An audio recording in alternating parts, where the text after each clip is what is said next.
Good morning, distinguished guests, ladies and gentlemen. Selamat pagi, Bapak-Bapak dan Ibu-Ibu. Indonesia Raya.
Good morning, ladies and gentlemen.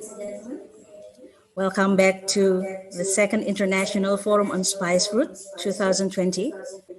Today we will have 4 programs, and we will start with the first program, which is public lecture from Dr. Wawan Sujarwo from Indonesian Institute of Sciences, LIPI, the Ethnobiological Society of Indonesia. The presentation will be plant-based spices, an ethnobotanical approach in the case of Indonesia. The second program will be followed with panel discussion, Spice Route, a Southeast Asian perspective. And we will have Ariel Lopez, Ian Alfonso, Prima Nurahmi Mulyasari, and Marina Canetti as presenters. And it will be followed with the second panel discussion, revisiting Spice Route through space and time. We will have Vishwanath Atri, Azad Hisnanda, and Maulana Ibrahim. The fourth panel discussion will be revisiting spice route through space and time. We will have Annabel Techgalop, Tom Hugerforst, and Dave Lumenta. As to start today's program, we would like to invite Dr. Wawan Sujarwo.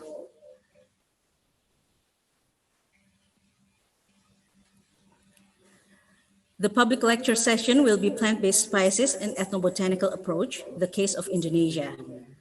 Dr. Wawan Sujarwo studied traditional herbal drinks to bamboo biomass to maximize traditional utilization as appointed by Indonesian Institute of Sciences. That is one of his researches, and he will be presenting his presentation with us today, and we would like to welcome Dr. Wawan Sujarwo. The floor is yours. Okay. Thank you, moderator. Very, very good morning to everyone. And I would like to share my presentation. I think this.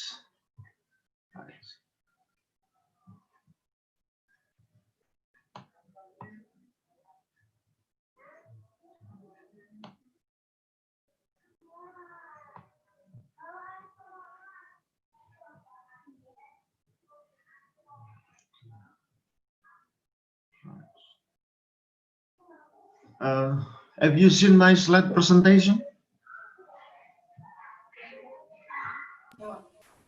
Yes, doctor. Okay, thank you.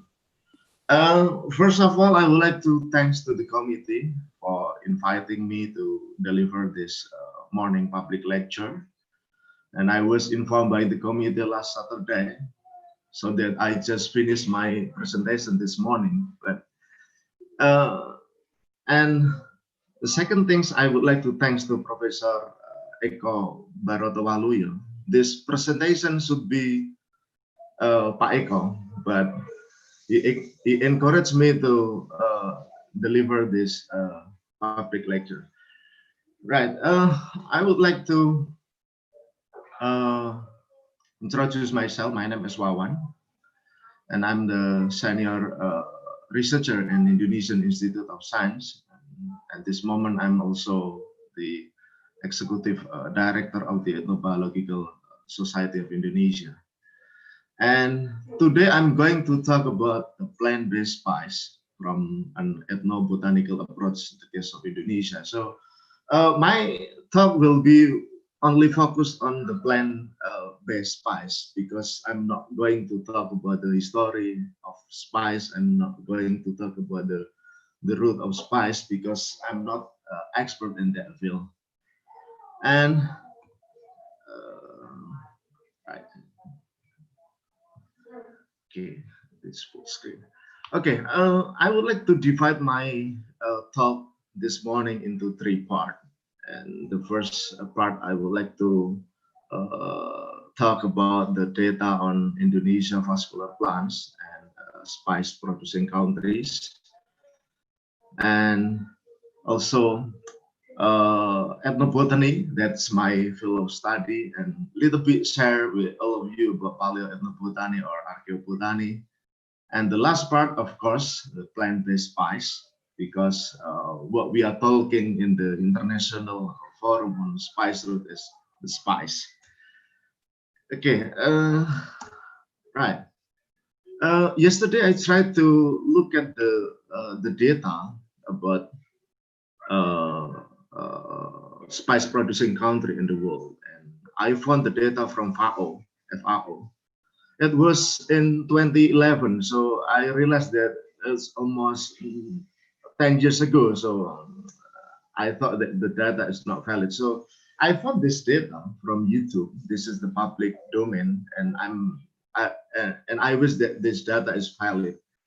So starting in 1961, Indonesia was number 6 with the production about 10,000 tons, and you can see India is more than almost 200,000 tons, and almost 60 years ago. And we moved to 1979 and the end of 1970s, and Indonesia was number 2 with the production almost 50,000 tons of spice, and in India was moving very high, almost 300,000 tons. And in the 1980s, you can see in this screen that Indonesia was not on the top 10 list. I don't know if this data is correct or not, but Indonesia is not in the top 10 list in the 1980s. And starting in the millennial period in 2005, we moved to number 2 spice producing country in the world with the production more than 100,000 tons. If you see, India is almost 10 times with our production.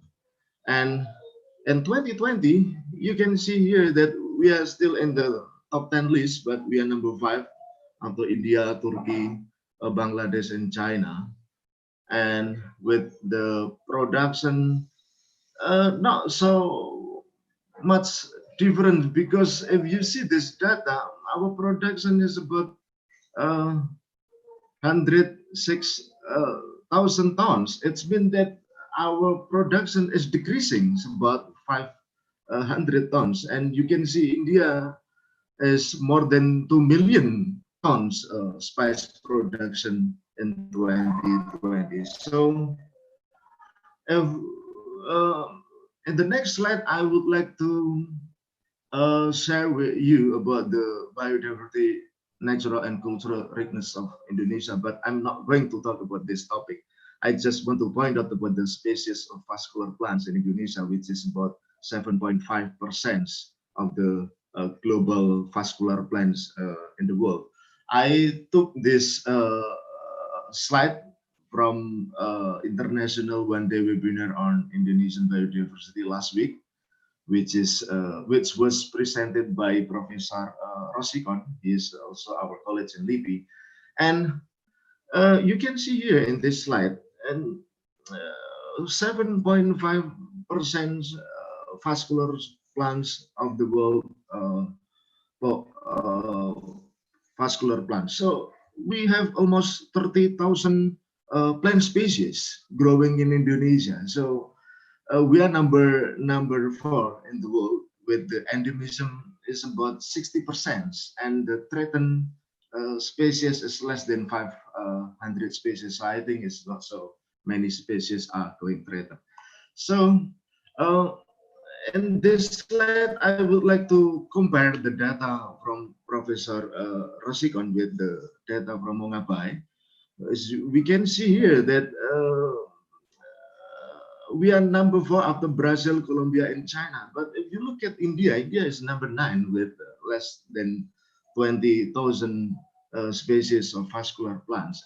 But we are almost 30,000 species of vascular plants. So it's mean that the sources of plant-based spice should be many that we can, if we can explore or we do detailed study on these topics.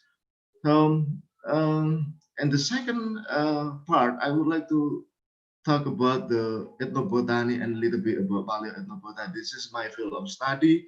So what is paleoethnobotany or archaeoethnobotany? This is the same terminology. Paleoethnobotany is archaeobotany of human and plant interaction in the past. With this study, we can understand the relationship between plants and people and history through fossil or plant remains.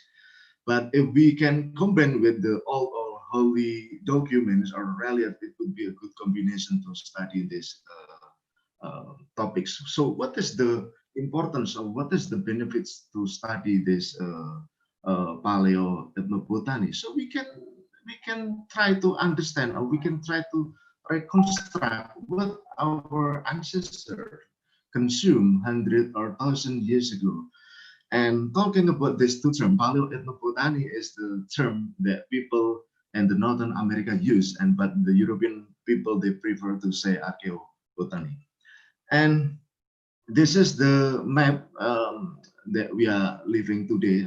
I'm not going to talk about the movement of people million years ago. So if we talk about the history, prehistory period, it was about 3.3 million years ago until the invention of writing system about 5,000 years ago.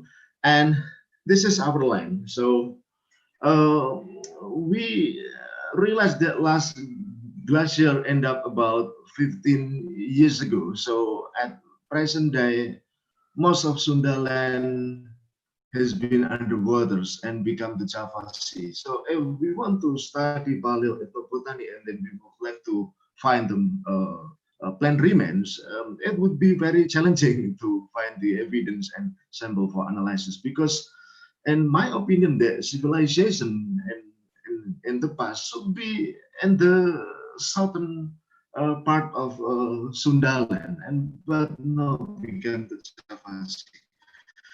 And this is what I was doing in the last 10 years. I was investigating plant use by the societies, especially local communities in Bali. And with this study, we can understand the relationship between plants and people in current and the previous generation, let's say 1, 2, or 3 generation years, in the last 10 or 200 years ago. But if we study paleoethnobotany, we talk about 100 or 1,000 years ago. And what I was doing is interview through semi-structure with the key informants to gain the ethnobotanical knowledge about any use category. The mainstream is food and medicine, but now we are talking about the spice, and spice is part of food use category in my field of study. And plant-based spice. And what is spice? Yesterday, I talked to Professor Eko, and what is spice? This is very complex to define, and he suggests me to redefining the definition of spice. And spice is, in my opinion, is plant part. It can be seed, it can be leaves, and bark, woods, roots, and other plant substance mainly used for flavoring and coloring food. And also, spices are distinguished from the herbs, which are the leaves, flower, stems, and plant used for flavoring, and even as a garnish for like the following picture. This is the mint, and this is the parsley. And spices are sometimes used in medicine, religious rituals, cosmetic, and perfumes production. In the past, spices were symbols of exotics and prestige, and they were believed as panacea than food flavorings. And if we look at the botanical basis, we can divide into some parts, plant parts, like seeds, fruits, arils, barks, flower buds until resin. So I highlight the blue color, which are the plant species which are not native from the Malaysian floristic region. Let's say fennel, mustard, pepper, and saffron, and nutmeg, cinnamon, cassia, clove, and zingiberase, also benzoin, are native to our floristic region. But if we would like to talk about the pepper, pepper is still debatable because this species has very wide range of distribution. And Prof. Eko told me that pepper is native to Indian subcontinent, but of course this species is growing well in Indonesia and one of the leading commodity for our export. And this is a bumbu. Bumbu is the Indonesian word for a blend of spice. And if you look at this slide, there are 40 plant species which used for bumbu. And you can see here that I highlight in the blue color that the plant species are not native to the Malaysian floristic region. And I noticed that about 50% to 55% plant species used for bumbu are native to the Malaysian floristic regions. And how about the red color, buat daun kemangi, or basil and black pepper or white pepper, or even lemongrass? These species are very wide distribution from, let's say, from Africa to India and to Southeast Asia. So I cannot say that this species is our own plants, which is native to Malaysian floristic region. But if you look at the nutmeg or clove or Indonesian cinnamon, we have to distinguish between Indonesian cinnamon and China cinnamon, which is cassia, Cinnamomum cassia. So all of these plant species we use for bumbu, or we realize or not, there are about 40 species, and I suppose there will be more than 40 species. Yesterday, Professor Yatna mentioned that there are 55 domesticated spice, already domesticated spice, but we have about 30,000 vascular plants, which are very potential for future spice communities. And I took this chemistry of spice from Parthasarathi, 2008. There are not so many from this book. There are around less than 20 species about black pepper and kapulaga or cardamom and ginger, turmeric, cinnamon, and so on. And still in the blue color, they are the plant species. They are not native to the Malaysian floristic region. If we are talking about the Sigiberacea, like ginger, turmeric, and then other Sigiber species, this family is very legendary for the spice, not only in Indonesia but also in India, because this family has very wide distribution from India to India subcontinent to Southeast Asia. And I took this information from Kompas in end of June about the momentum mass of the spice route. And we can see here that our export is only focused on 5 commodities, which produce 100 million of US dollar, and it's only pepper, nutmeg, clove, cinnamon, and nutmeg mace, and of course nutmeg and nutmeg mace came from the same plant species, from the seed and then seed covering. And this is from my own publication about the wild and semi-wild edible plants used in Bali.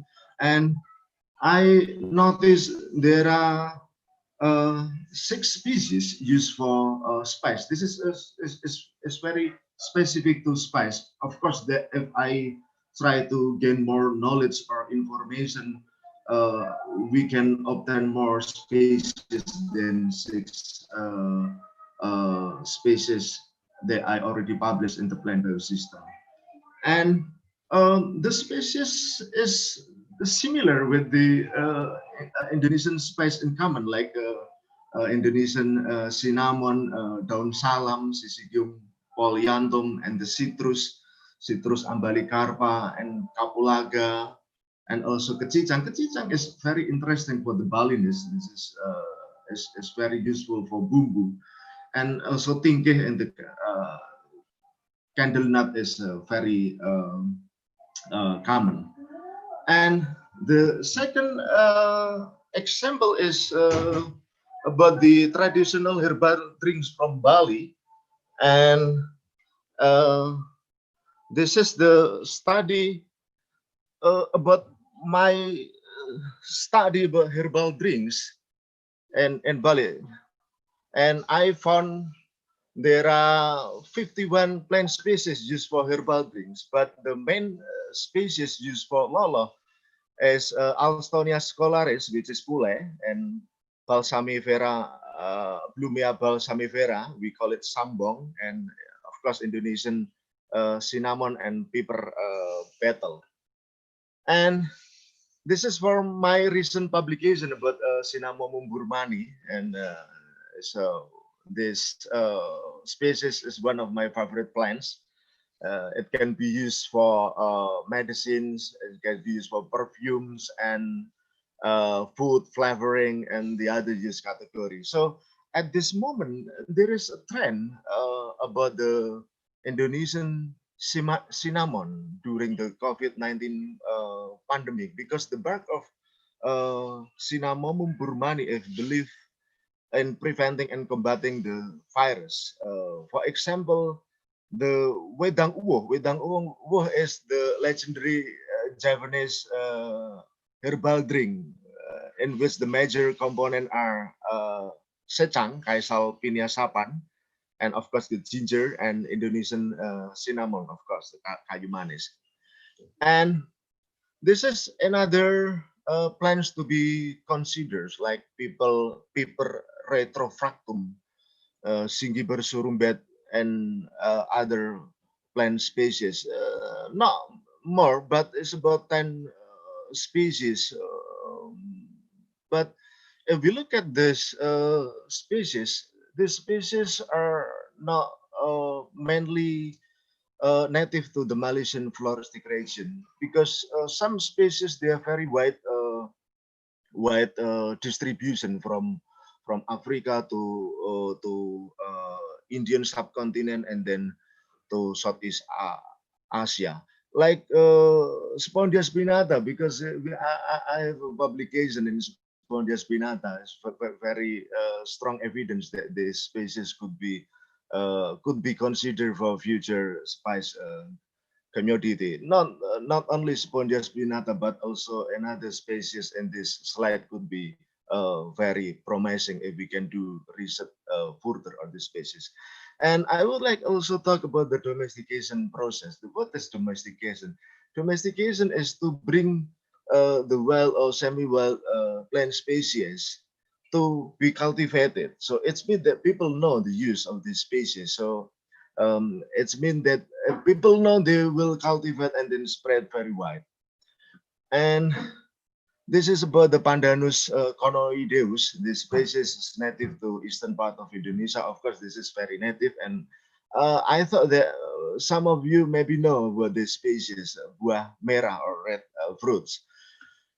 And this is our upcoming books about Spondias pinnata, used for treating the diabetes mellitus, will be published in Kompas. And another example is about kayu galedupa or Sindora galedupa.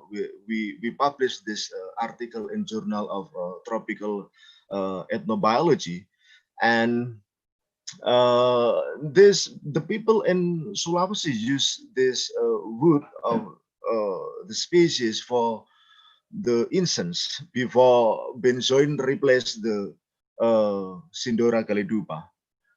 And another example is Notophagus brasii. This species is native to Papua, and our study record that the Dani of the Balium Valley in Jayawijaya believe the use of leaves and bark of this species to cure many illness that are difficult to be cured by other traditional medicine. So it would be very promising if we can study more about this species. And this is the picture about Notophagus brasii. You can see the leaves and the barks, and we can use the barks for future spice commodity. And before I close my presentation, I would like to talk about the arrival of the European people for the first time, starting in the late of 15th century. But we realize or not, but slowly but sure, our plant-based food sources has been replaced, even though that the Austronesian people have been in contact with other civilization long before to the coming of the European people in starting in 15th century. And I took this picture from the relief of Borobudur Temple, and we realize or not that about 70% plant-based food sources that we eat today introduce plant species mainly coming from South America. For example, like potato, chili, tomato, cassava, sweet potato, maize, avocado, cacao, vanilla are native to the South America floristic region. And onion and salad are native to Central Asia from Irano-Turanian floristic region. Mango is also native to Indian subcontinent. And soybean is native to Eastern Asia floristic region. That's why we are not surprising if tofu is very famous in Eastern Asia. And cabbage is native to Europe. Coffee and oil palm are native to Africa. And this is the history of the big companies. If you look at this slide, you look at this data, and the Dutch East Indie or VOC is the largest company in our history with the market capital more than 7 trillion US dollars. So if you go, you can compare with Apple or Microsoft is not comparable. And what makes Dutch it's Indie is so rich. And one of the product that they produce is the spice. And we know that the spice that they produce so much money for the VOC coming from the eastern part of Indonesia. And they traded the clove, traded the nutmeg, Indonesian cinnamon and pepper. So this is the two topics that we can try to discuss after I finish my talk. And if we look at in the past, the international market was China, from China, India to Middle East. So it was before to the coming of the European people in the 15th century. But after the 15th century, that our market will be a little bit wide, because not only from Asia but also to Europe. But in the modern period, is the product is all over the world. But if we look at the commodity, the commodity were cinnamon. I'm a little bit sure that cinnamon here is Indonesian cinnamon, which is cinnamon burmani, and also clove, nutmeg, including mace and pepper, candle nut, gambir, chambar, and benzoin. But if we look at benzoin, chambar, and gambir, these three species are native in Sundaland, which is now a Sumatra island. And if we consider the mummy in Egypt 1,000 years ago, there was strong evidence that they used chamber or benzoin to the mummy. And it could be another evidence that our ancestors, the Austronesian people, have been in contact with the other civilization in the Middle East and surrounding area. So this is very old commodity, but all of these plant species are growing in our land in Indonesia. And if we look at the domestic market, I would like to distinguish between the West Indonesia and East Indonesia. In the East Indonesia, the plants are clove, nutmeg, and pepper and candle nut. And in the West, cinnamon, chamber, benzoin, and gambir. So there was an exchange between the West Indonesia and East Indonesia. It happened a long time ago, but in this moment, yeah, we know this moment is very global, so it's very easy to trade the commodity among countries in the world. And this is my last slide. I would like to say that Indonesia is blessed with a good soil and climate. which are suitable for spice cultivation. And eastern part of Indonesia has very good potential for agroecological based industry. And unfortunately, that lack of exploration result lack of information of plant-based spice in the area. So we need to do more study and in ethnobotany or in paleoethnobotany. Yesterday, I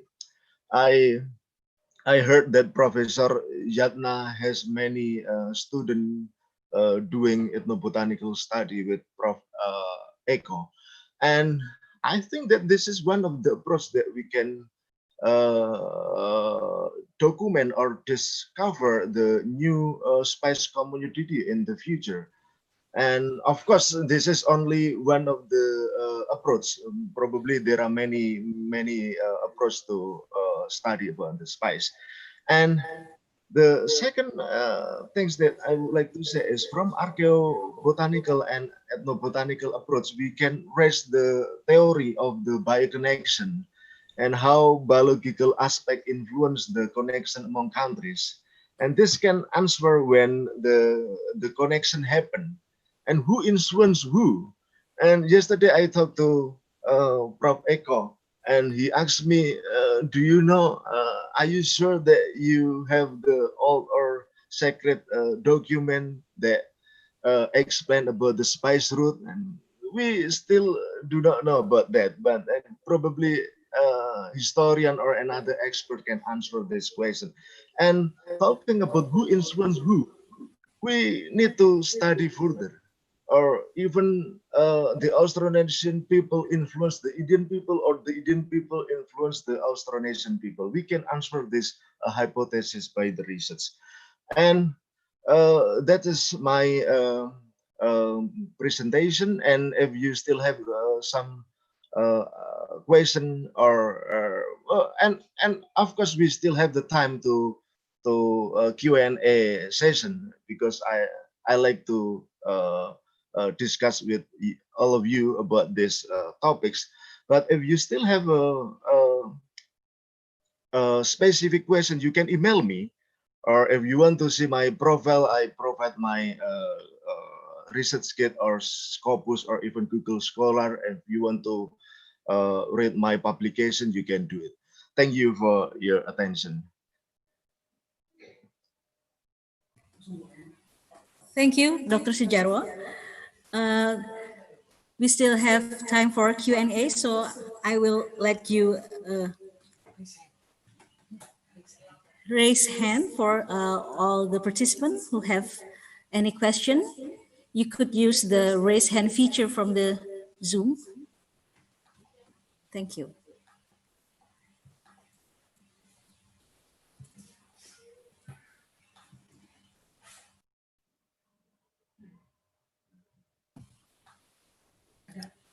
Any questions? Rimbo Gunawan. Mr. Rimbo Gunawan is raising his hand. Please.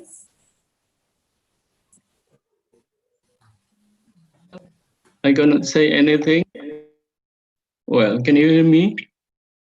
Yes. Oh, yes, thank you. Dr.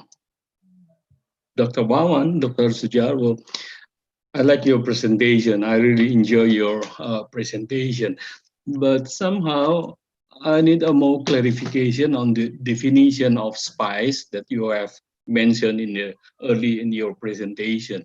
So for me, it's something not something to do with the defining or describing the parts of a plant used by human, but for me it's more on the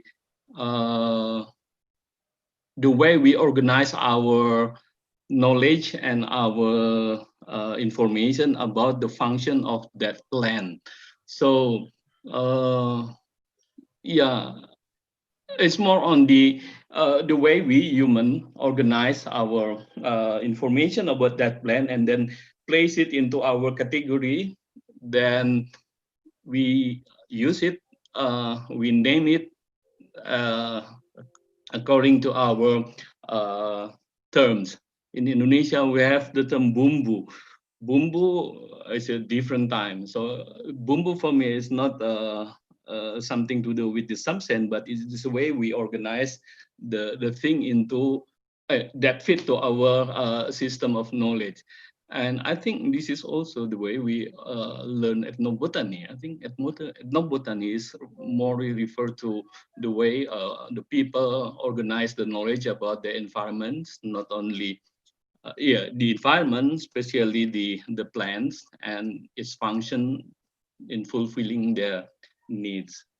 So basically, for me, it's about definitions, not definition of function, not definition of parts or denote to the plant uh, function, or not the denote to the plant Parts. parts. So Yeah. basically, that's my question. So what do you think? Yes, thank you, Pak Rimbo, for the question. And I was thinking, so you know that I'm not really expert in the spice field of study, because you know that when I try to look at the reference, spice refers to the plant parts. It can be leaves, it can be roots, barks, woods, roots, and so on. And then the plant part that can produce substance for food flavorings and coloring. So another things that we can consider as spice refers to the use category. It can be medicine. It can be, of course, that we all agree that spice is for food flavoring and coloring, right? And for another uses beside food flavoring and coloring, we can consider spice for the incense, spice Yes. for the medicine, space for the perfume or cosmetic production. So there are many definitions that we can raise for the spice. That's why yesterday I talked to Prof. Eko, that he told me that probably we could try to redefining what is spice, because for the businessman, spices look for the commodity that can produce the benefits, right? That we can sell the barks, we can sell the woods, roots, or the leaves that can give the flavoring to the food. So that could be my answer, Pak Rimbo. But if you would like to elaborate some more, please. Yeah, so far it's okay, but probably I will have a contact with you through email or something so we can discuss more. Because I'm Yes. from anthropology, I'm really into ethnobiology and ethnobotany. So probably we have a full discussion further through email. Thank you. Thank you.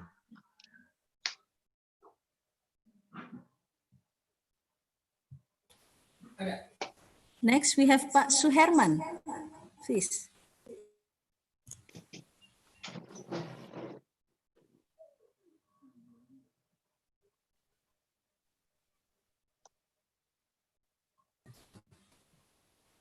Pak Suherman, are you there?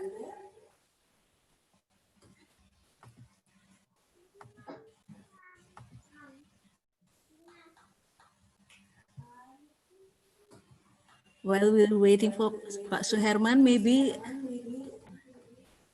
other participants would like to raise hand for questions.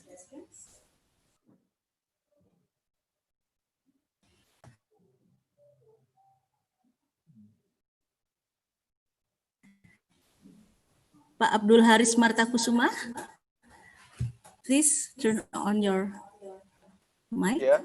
Thank you. Hello. Good morning. I don't want to use my video, so just voice. It's okay. Okay. Thank you for the presentation, Mr. Wawan, Pak Wawan. Hello, can you hear me? Hello. Yes, Pak Abdul. Okay. Sorry. Yeah. Uh, since I'm working with NGO here in Palu, creating, developing, working with community and develop some mitigation crops. Can you suggest me, is there any basic crops or plant that has a function mitigation as well as that crop or plants is defined as spice? That's it, my question. Thank you very much. Okay, thank you for the question, Pak Aris. And I would say that Indonesia is very rich on vascular plants. You know that I have saw to all of you that almost 30,000 species of plants. But our community is only lie on 4 plant species: clove, peppers, nutmeg, and Indonesian cinnamon, which is kayu manis. So in Sulawesi, we found from our own study that was Sindora Galedupa. It was an incense that the people in Sulawesi burned before the Stirac benzoin replaced the Sindora Galedupa.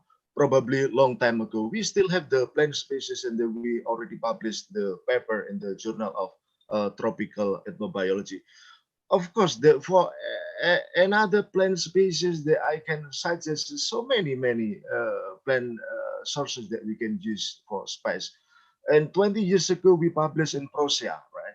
Published in Prussia about the plant use for spice. But it was 20 years ago. We need to update more about the plants, because 30,000, almost 30,000 vascular plants, and 60% of endemism, and 500 species are getting threatened. We still have many more species.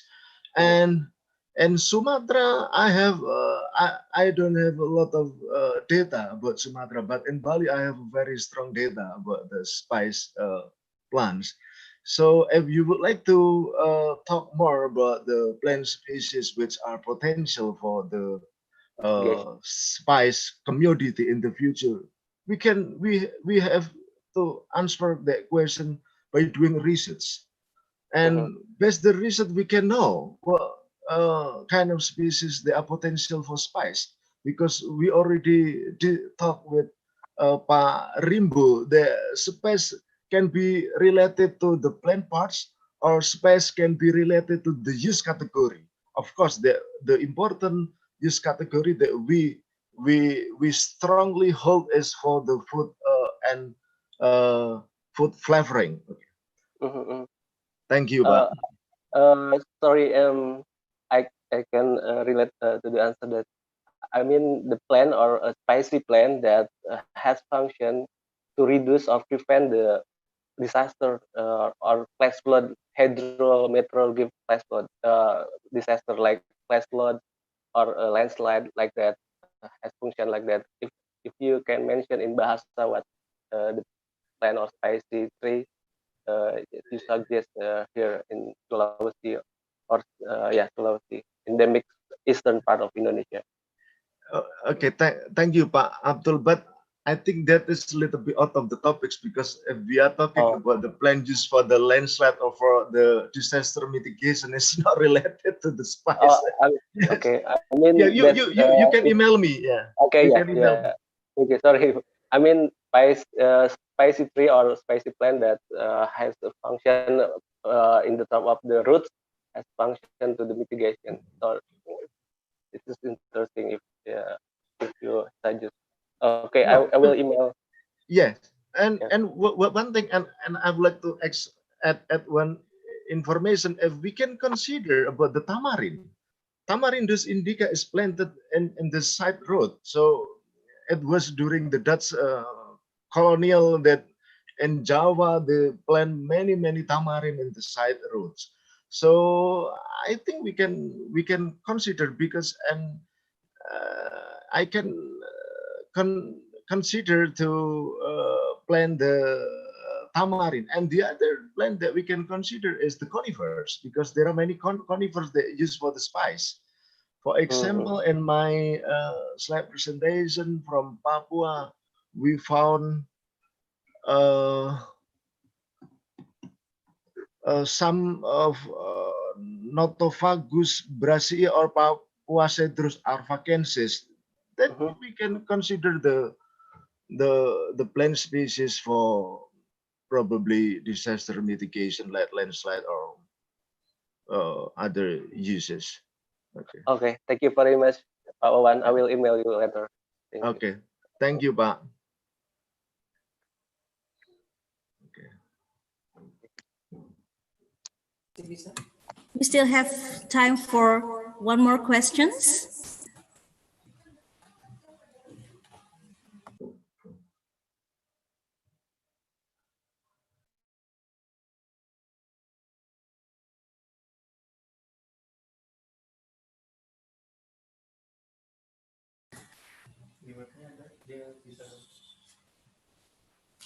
Any more questions?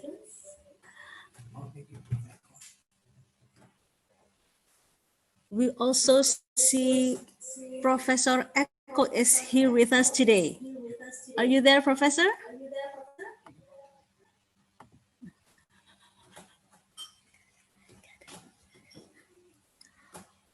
Oh, we have Pak Nicholas and Ibu Dian Purbasari for question. Okay, that's okay. We still have time for question. Please, Pak Nicholas. Ya. Okay. Can you hear me? Sir, Pak Wawan? Yes, Pak. Yes. Can I speak in bahasa? Yes, of course. Ya, Okay. ya Pak, tentu saja. Silakan Pak. Ya, saya lihat karena ini sebagian besar kita di Indonesia. Saya Nicholas Jembris dari LSM Gemapala, dari Fakfak, Pak, Papua Barat. Ya, saya lihat apa yang Bapak presentasikan itu menarik sekali karena negeri kita itu sangat kaya dengan hal-hal yang terkait dengan etnobotani dan ada banyak hal. Dan terus terang salah satunya seperti di daerah saya ini di Fakfak yang terkenal dengan nutmegnya, pala ya. Bahkan mungkin di Papua itu kalau tanya kota pala ya kota Fakfak. Ya, jadi jenis apa? Pala di sini kan dia beda dengan pala Banda. Jadi Myristica argentea warp, dan memang dari sisi penampilannya juga sangat berbeda, kandungannya juga memang agak berbeda. Tetapi memang produksinya memang tidak besar, sekalipun daerah kami cukup besar. Memang ini tantangan dan belum banyak tulisan, Pak. Belum banyak tulisan atau banyak mungkin yang belum meneliti juga di daerah kami. Dan ada banyak jenis-jenis lokal di sini seperti selain pala di sini bilang pala Papua atau pala Fakfak yang Myristica argentea warp itu, kemudian ada juga masoi, ya kayu masoi. Dan ini dalam tradisi masyarakat lokal di sini itu sangat penuh dengan nilai-nilai kearifan lokal mereka, begitu. Jadi kalau mau panen itu ada ritual dan penanaman dan seterusnya, Pak. Jadi sangat kaya sekali negeri kita. Di Fakfak saja seperti itu, Pak. Apalagi mungkin di daerah lain, saya pikir itu sangat banyak juga. Hanya memang sayang sekali bahwa belum banyak yang menulis dan belum banyak yang melakukan penelitian itu. Jadi ya saya sayang sekali juga. Sementara kita berpacu dengan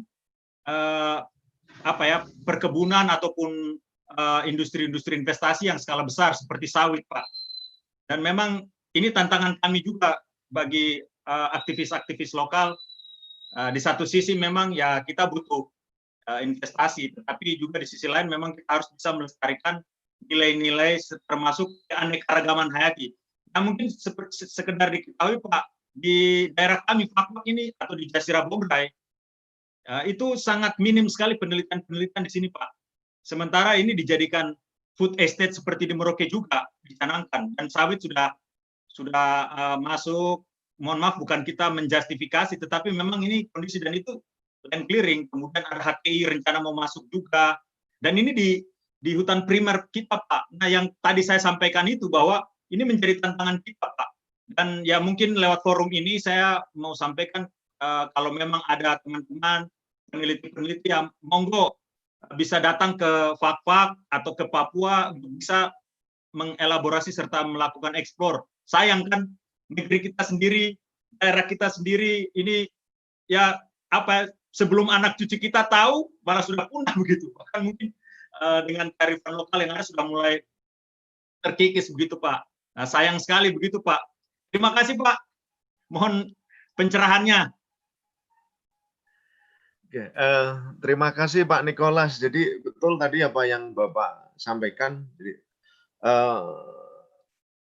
I'm sorry that I have to talk in bahasa. Okay. So because that I saw that the audiences are from Indonesia. So and betul yang tadi Bapak sampaikan dengan data hampir 30.000 vascular plants yang ada di Indonesia dengan 60% endemisitas itu sebenarnya sumber daya yang luar biasa. Nah, tetapi kalau kita melihat data sekarang di tahun 2020 pun, jadi komoditas tertingginya ya tetap di cengkeh, di pala, kayu manis dan juga di itu lada kan gitu kan. Nah, sementara sebenarnya masih banyak potensi tumbuhan lain yang bisa diteliti atau dikembangkan menjadi komoditas rempah di masa depan kan gitu.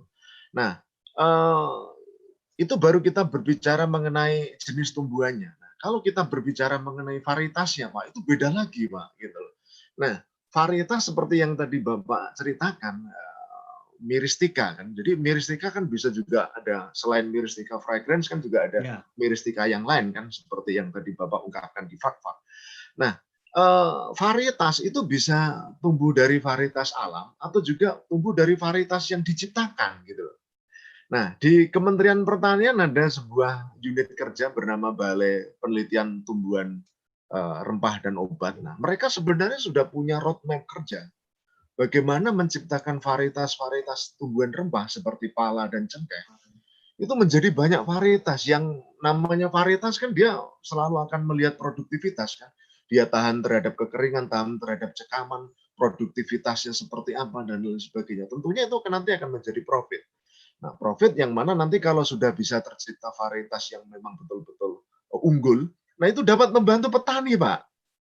Ya kan? Nah, dengan membantu petani, nah itu kan kita harapkan dapat menaikkan taraf hidup masyarakat Indonesia, khususnya petani rempah-rempah, mulai dari desa sampai mensupport ke devisa negara. Harapannya seperti itu, Pak. Nah, tetapi satu hal saya sudah diingatkan oleh panitia, ternyata mungkin ini pertanyaan kita terakhir, Pak. Sesi tanya jawab, memang sesinya hanya 1 jam. Jadi closing statement saya adalah kita memang cukup kaya akan sumber daya tumbuhan. Nah, jadi dengan kekayaan itu mari kita gunakan, mari kita teliti. Kalau konsep kami itu ada 3, Pak. Study, save, dan use. Nah, kalau kita sudah study dan menyelamatkan, melestarikannya, lah untuk apa? Kan untuk kita gunakan kan? Untuk gunakan untuk kemajuan atau kemakmuran rakyat Indonesia. Nah, yang berikutnya adalah singkat adalah bagaimana VOC di sekitar abad 17 itu modalnya mungkin sekitar abad 16 ya, bisa menjadi sebuah perusahaan yang memiliki nilai kapital terbesar sepanjang sejarah. Bisa dibayangkan kalau data yang saya tampilkan itu valid, itu lebih dari 7 triliun US dollar. Berapa itu uangnya kan? Nah, dan kita percaya bahwa bisnisnya VOC itu mungkin salah satunya ya berdagang rempah dari Indonesia gitu. Mungkin mereka punya bisnis yang lain, nah, tetapi mungkin dugaan saya adalah salah satu bisnis yang mensupport keuntungan terbesar VOC adalah berdagang rempah. Mungkin itu dari saya. Terima kasih, Pak. Dan terima kasih. Ya, kembali ke moderator. Thank you.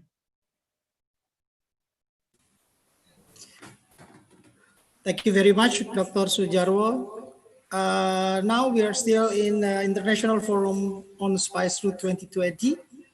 And the next session will be the Spice Route, a Southeast Asian perspective, presented by Ariel C. Lopez, Ian Christopher Alonso, Prima Nurhami Mulyasari, and Marina Kennedy. and moderated by Dewi Kumorati. Before we started the session, this session shall be opened by Dr. Restu Gunawan, the Director from Directorate of Culture, Development and Utilization, Ministry of Education and Culture. Pak Restu, the floor is yours. Baik, terima kasih Pak Bram. Assalamualaikum warahmatullahi wabarakatuh. Selamat pagi Bapak Ibu yang saya hormati. Izin share screen sebentar saja Mas Bram. Jadi puji syukur alhamdulillah bisa bertemu dengan Bapak Ibu semua dalam kesempatan ini. Mohon maaf tadi saya telat karena ada rapat dengan Pak Dirjen sebentar di kantor. Jadi perlu saya sampaikan kepada Bapak Ibu semua, saya dalam bahasa Indonesia saja karena sebagian besar pesertanya adalah teman-teman kita. Jadi jalur rempah sebenarnya sebuah perjalanan muhibah gitu, ingin melihat masa lalu, kemudian juga merencanakan masa depan yang lebih bagus. Jadi maka basisnya adalah road, trace, dan future gitu. Jadi ini menjadi program Kementerian Pendidikan dan Kebudayaan yang akan berlangsung sampai beberapa tahun ke depan.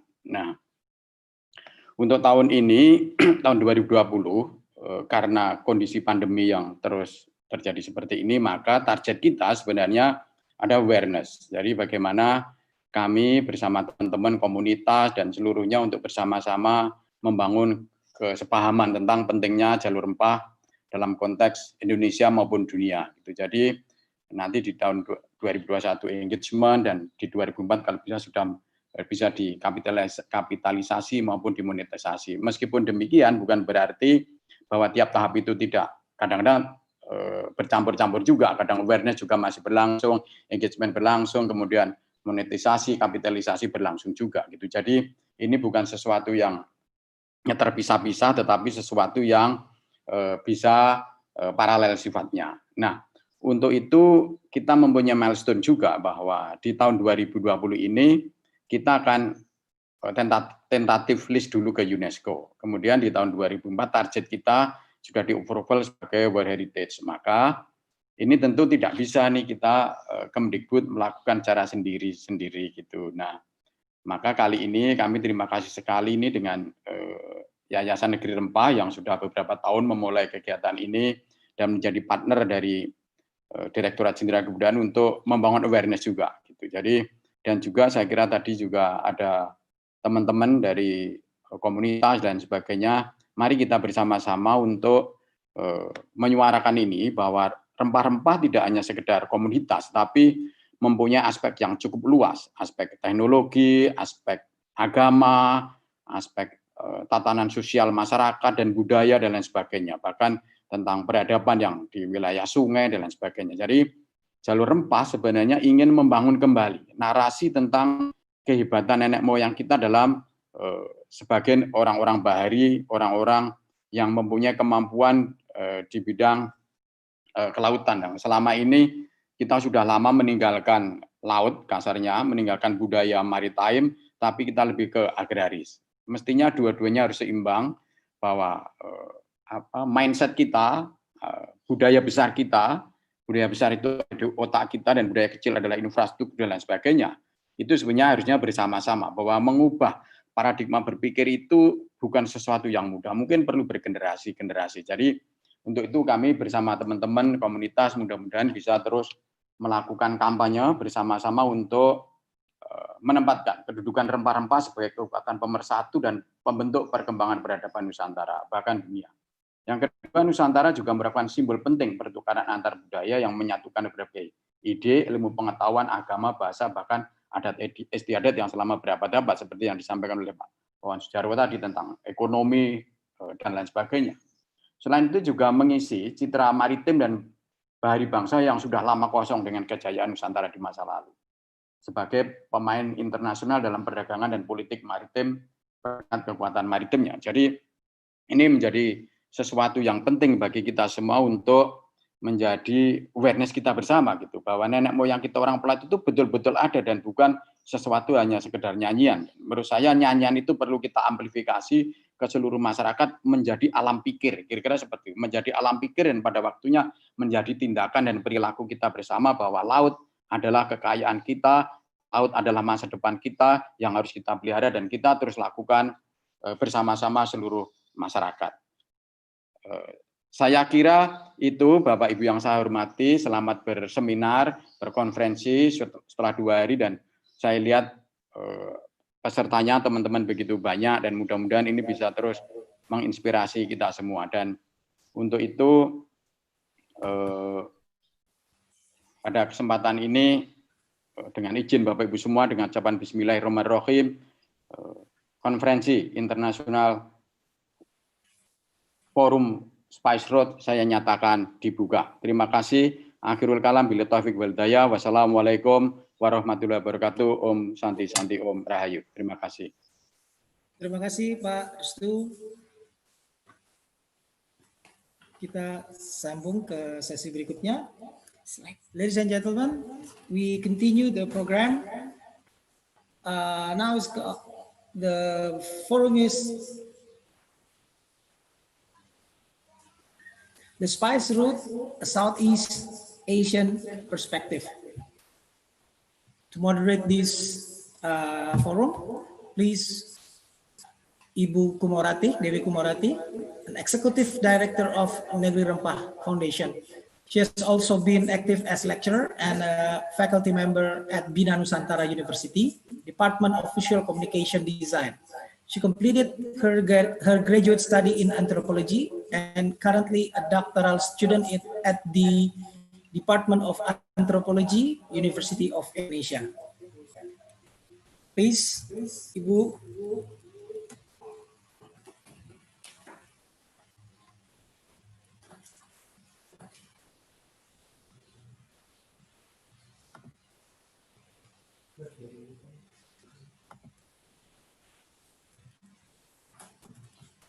Good morning, all participants. Nice meeting you today.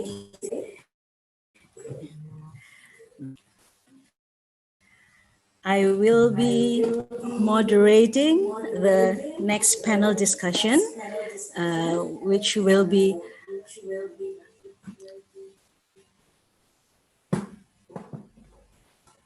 titled Spice Route from Southeast Asian Perspective. I would like to invite all the speakers in this session. Today we have, excuse me, I think there's technical problems in the, is it the sound okay?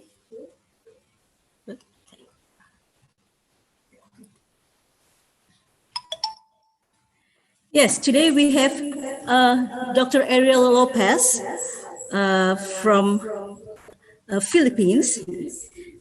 He obtained his Doctor of Philosophy in History at Leiden University with research topics range from Indonesian studies, colonial and maritime history, the Philippine and the Asian history. We also have Mr. Ian Christopher Alfonso, who works at the National Historical Commission of the Philippines. Also here today is Ibu Prima Nurrahmi Mulyasari from the Indonesian Institute of Sciences, LIPI, who has researched the British Chamber of Commerce and its competition against German business activities in the Netherlands East Indies is one of her research. And also we have Dr. Marina Canetti, who specializes in questions of global developments, including the Chinese Belt and Road Initiative, migration, environment governance. So I'd like to welcome all of you. Are you here with us today? Yes, can you hear me, Mbak? Yes. Can you hear me? Yes. Okay. Hello, Ariel. Good morning. How are you today? Selamat pagi. Selamat pagi. Baik, very good. So, the floor is yours.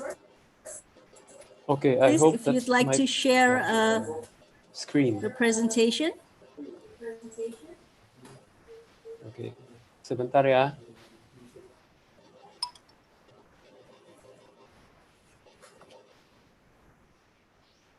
Okay.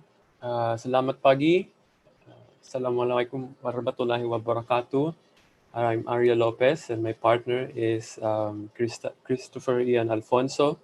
I am from the University of the Philippines, and my partner, you will hear later on, works for the National Historical Commission of the Philippines. And wait.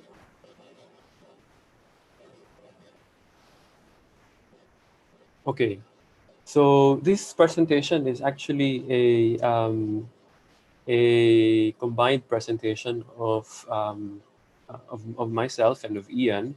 The first part is a historical context, providing a background to the commemoration of the 500 years of the Magellan expedition to the Philippines, arrival to the Philippines, and of course to Southeast Asia. And the second part is about the commemoration, how the Philippines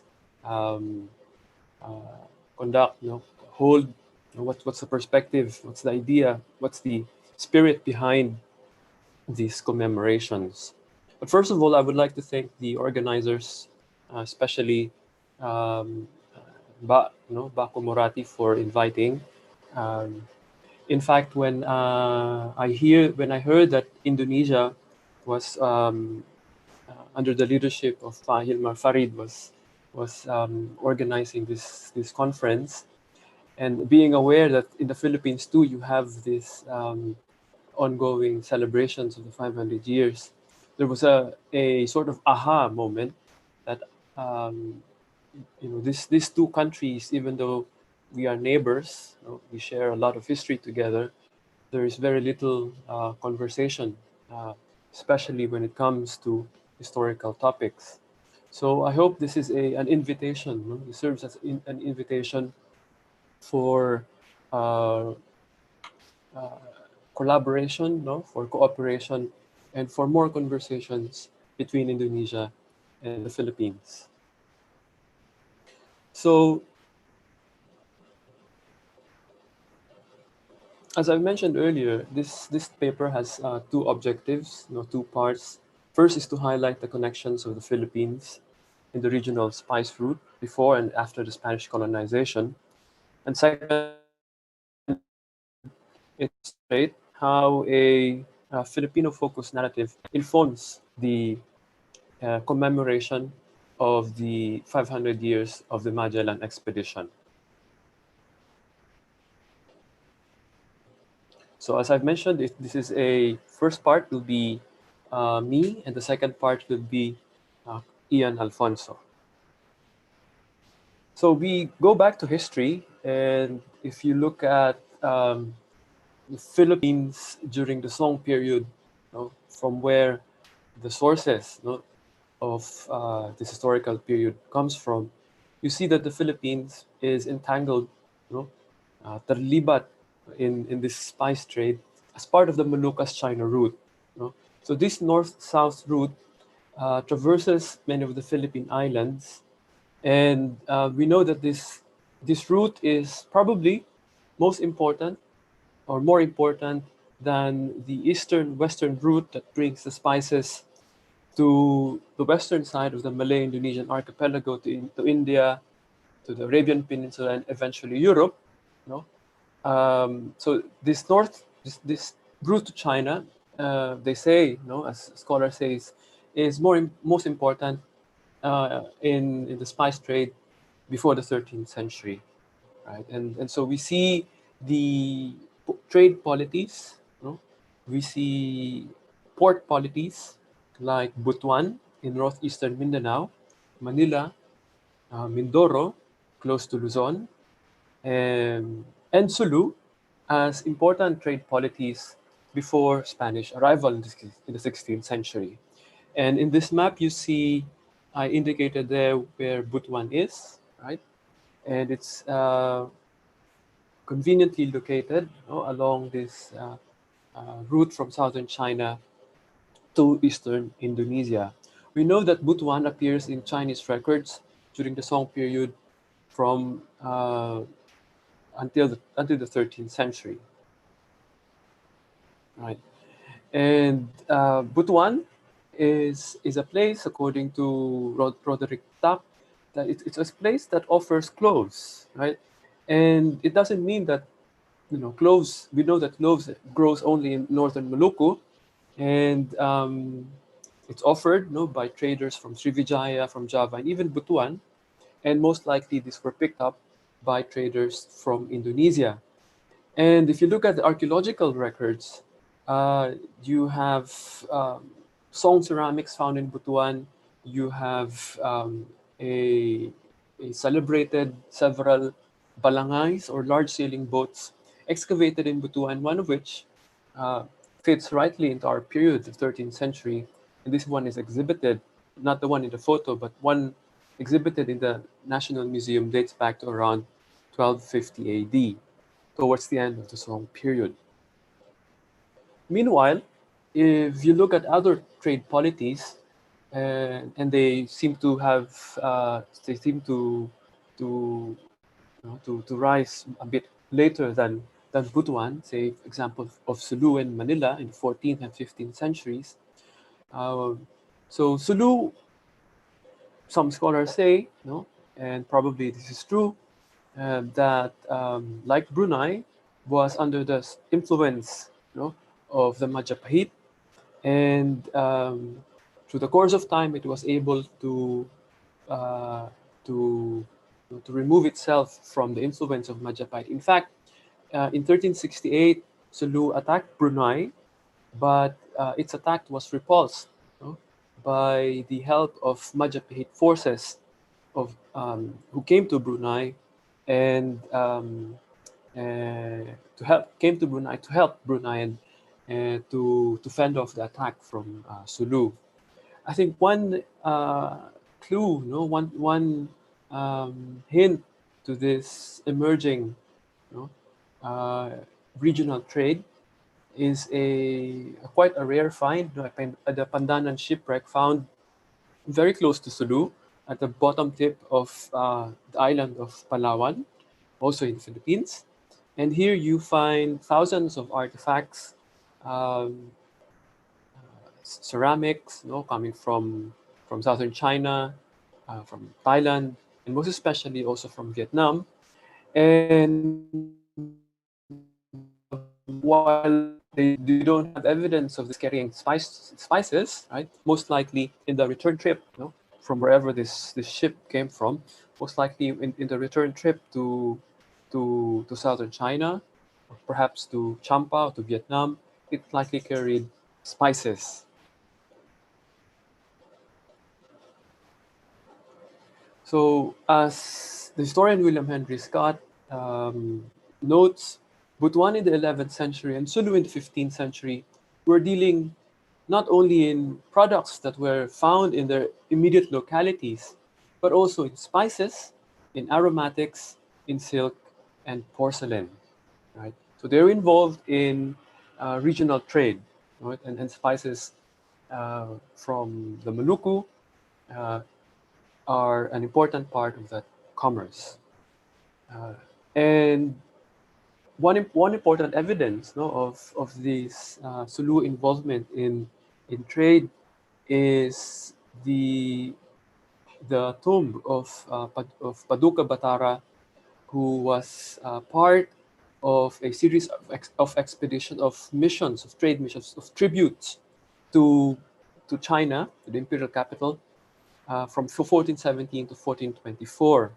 And Sulu sent at least 3 missions, and in one of those missions, this Sulu king Paduka Batara died after visiting the capital, and he was buried in Techao, in Shandong, and you see that his tomb is still there, and his descendants, some of his descendants, still live in the area. So these expeditions, these tribute missions to Sulu, to the imperial capital by the Sulu kings, was likely spurred, or was likely incited by the famed maritime missions of the early Ming Empire under Admiral Cheng He from 1405 to 1433, And we know that also during this time you have a lively commerce, no, emerging from these Ming trade missions. While the earlier slides that I showed you about Butuan and Sulu are most likely very well known. So this next slide on the connection between Champa, Manila, and Java is, I think, less widely known, but I think very important. And here you see a triangular relationship between Champa, Manila, and Tuban in northern along the Pasisir. And you see here the story of this was taken from the Malay Annals of Semarang, translated by de Graaf and Pijot. And you see here the story of Chinese Muslims, Hanafi Muslims, who are most likely involved in regional trade. And for instance, it is in these annals, it is said that Admiral Haji Sampobo or Admiral Cheng He appointed a certain Haji Bong Takeng in Champa to control the flourishing Hanafi Muslim Chinese communities, which were spreading along the coast all over Southeast Asia. While this Haji Bong Takeng appointed a certain Haji Gan Engku in Manila to control the Hanafi Muslim Chinese communities there. And he was transferred by the same Haji Gan Engku, from Manila to Tuban to control the flourishing Hanafi Muslim Chinese communities in Java, in Kukang or in Palembang, and in Sambas. And at the time, Tuban was Java's main port, with the kingdom of Majapahit as hinterland. This Haji Gan Engku, who was appointed first in Manila and then transferred to Tuban, is supposed to have a daughter, Ni Ageng Manila, who later married a certain Bong Sui Hu, a trader, and more known as one of the Wali Songos of Java, one of the proselytizers, the agents of Islamization in Java, Sunan Ampel. So this connection is something that I think is suggestive, is indicative of the regional trade network that is markedly Chinese, but also Islamic.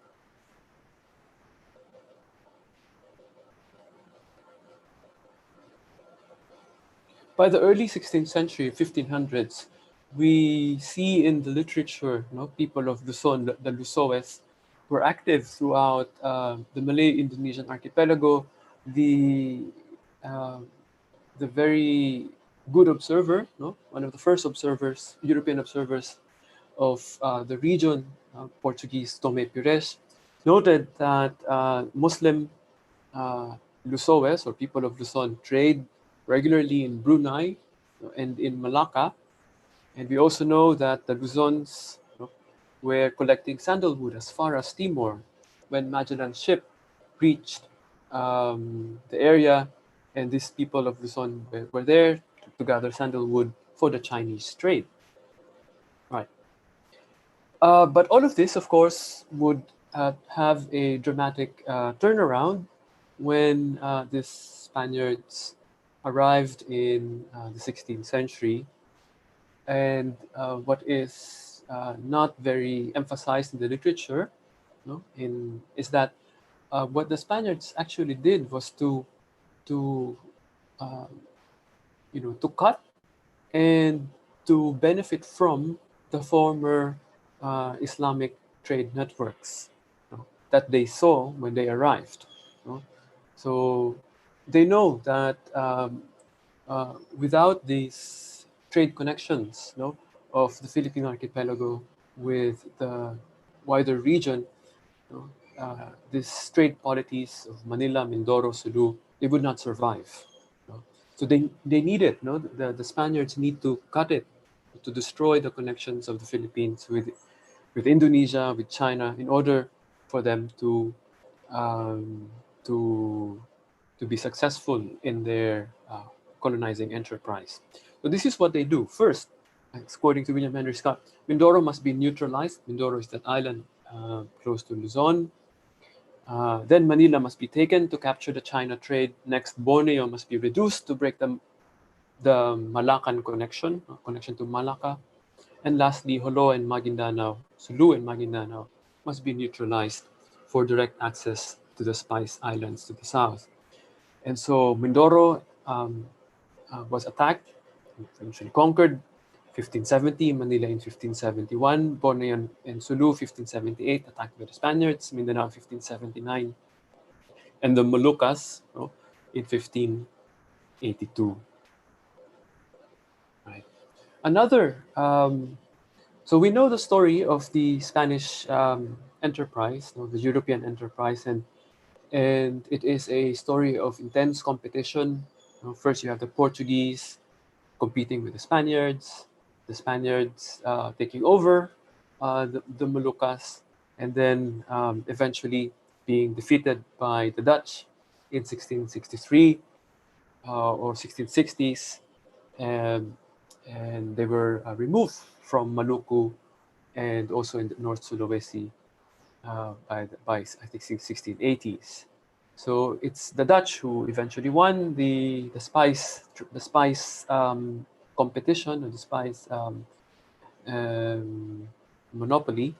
And while we know that story, we know that narrative, what is less known, I think especially for present-day Filipinos and present-day maybe among Indonesians, is that you have a massive displacement of communities and people brought about by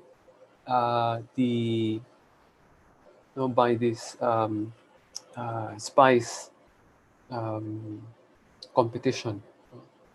And one of the consequences of these is when the Spaniards were defeated by the Dutch in 1660s, the pro-Spanish, those who were converted to Catholicism, in Ternate, they were forced to leave Ternate and go to Luzon. And eventually they created, they founded a town of their own, which up to now is called Ternate Cavite. So if you go to the Philippines, there's a town called Ternate Cavite because original inhabitants came with the Spaniards from Ternate in Maluku and founded their own town. And this is a photo of a book that tells the story of the Ternateños, people from Ternate. And they have a certain language. It's a Creole language. It's a mixture of local language and most especially of Spanish. So while you have people from what is now Indonesia going to the Philippines, you also have people from the Philippines, going to Indonesia. And like many of the Ternateños, the Papangers, Pampango, were recruited as the workforces of the Spanish and the Dutch in Indonesia. So now you have even up to now, you have a district, a sub-district in Tanjung Priok, called Papango in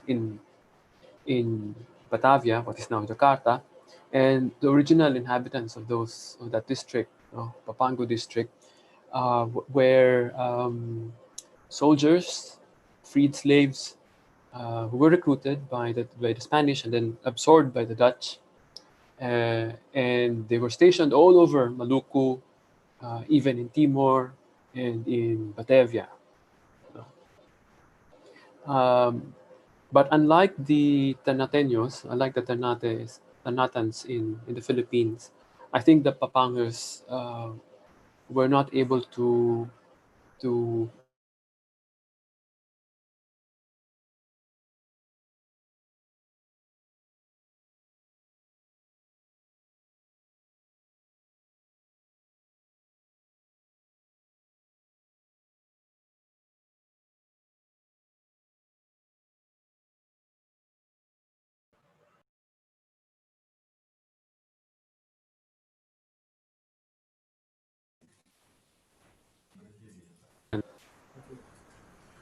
Ariel, are you there?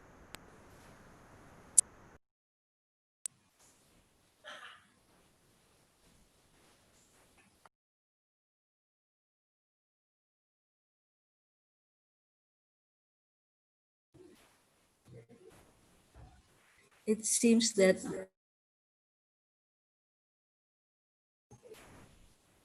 has technical problems, I suppose.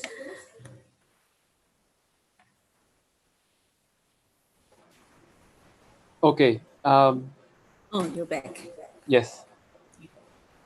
What was the last slide that you were not able to see? About the Pangos, Ariel. About the Papangos. Okay. Pambango. Okay. Sebentar ya.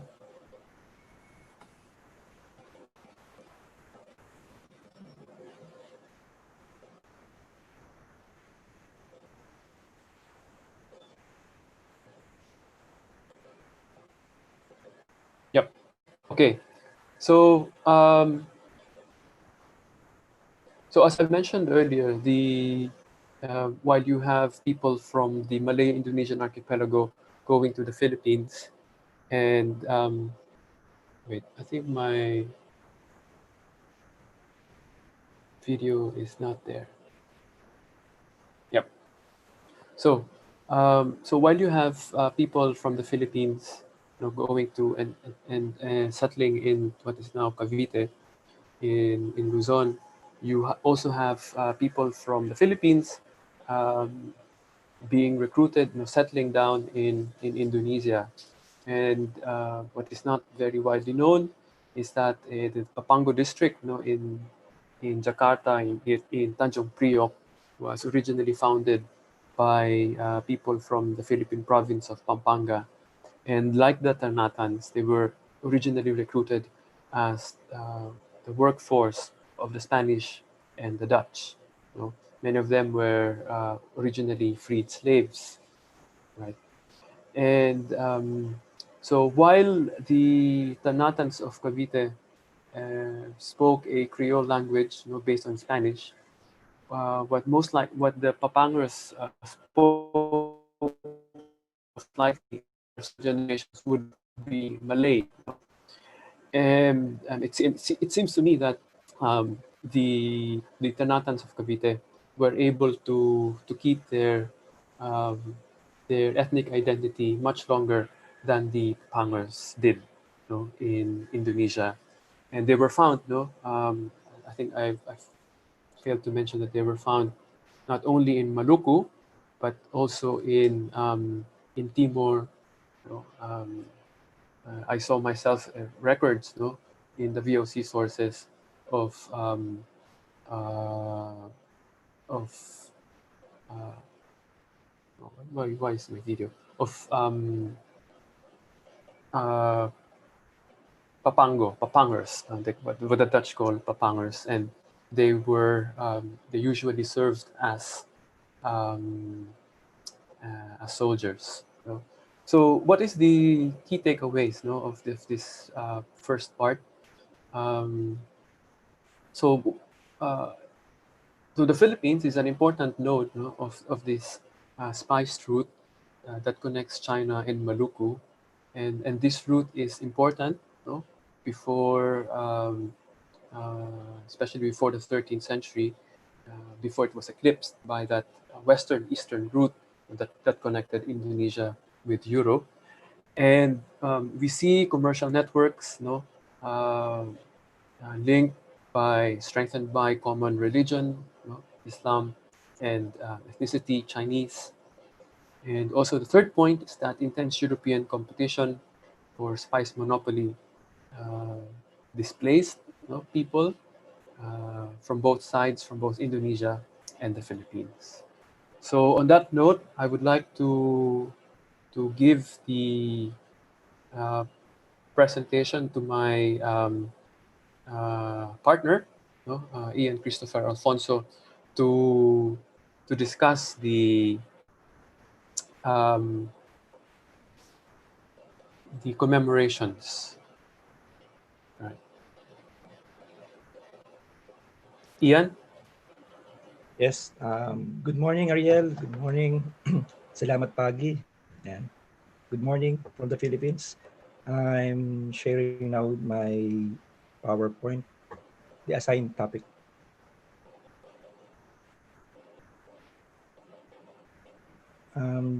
As Ariel mentioned a while ago, there's this place in Jakarta called Papango, and I'm actually here in the province where that place name in Jakarta was named after Pampanga. So I'm a Pampango. I'm a Pampango by blood. So it's a province north of Manila. So anyway, I'm presenting to you the 500 years activity in the Philippines. So as we all know, 2021 is the 500th anniversary of the part of Southeast Asia in the first circumnavigation of the world. So in the Philippines, we already planned the activities as early as 2018, and we're now about to celebrate or to commemorate the Philippine part in the first circumnavigation in less than 4 months time or 6 months time. And the national government of the Philippines is the one spearheading the commemoration, and we branded it as the 2021 Quincentennial Commemorations in the Philippines. It was sponsored by the Office of the President of the Philippines, and yours truly is part of the Office of the President under the National Historical Commission of the Philippines. And for the particular commemoration, the President of the Philippines organized an office called the National Quincentennial Committee. It's an interagency ad hoc committee composed of the Ministry of Foreign Affairs, the Ministry of Tourism, the Ministry on Culture and the Arts, Ministry on History, Ministry on Interior and Local Government, and the Presidential Communications. So what we are highlighting in this commemoration is not Magellan or the arrival of the expedition itself, but we are highlighting the 500th anniversary of the victory at Mactan. As we all know, Ferdinand Magellan entered into local politics in central Philippines, which caused his death. and that event in Philippine history, the death of Magellan, is being celebrated by our heroes up until 19th century, in the 1800s, when the Philippines was established as a nation. They appropriated the memory of the Battle of Mactan, the victory at Mactan, as a symbolic victory against colonizers. So the Philippine government wants that event in 1521 to be the highlight of the quincentennial or the 500th anniversary. And of course, the meta narrative or the grand narrative of the quincentennial will be the circumnavigation of the planet. For the first time, we encircled the Earth for the first time, and the period between March 16 and October 28, 1521 was the part of the Philippines in the circumnavigation. And as we all know, the Philippines is the majority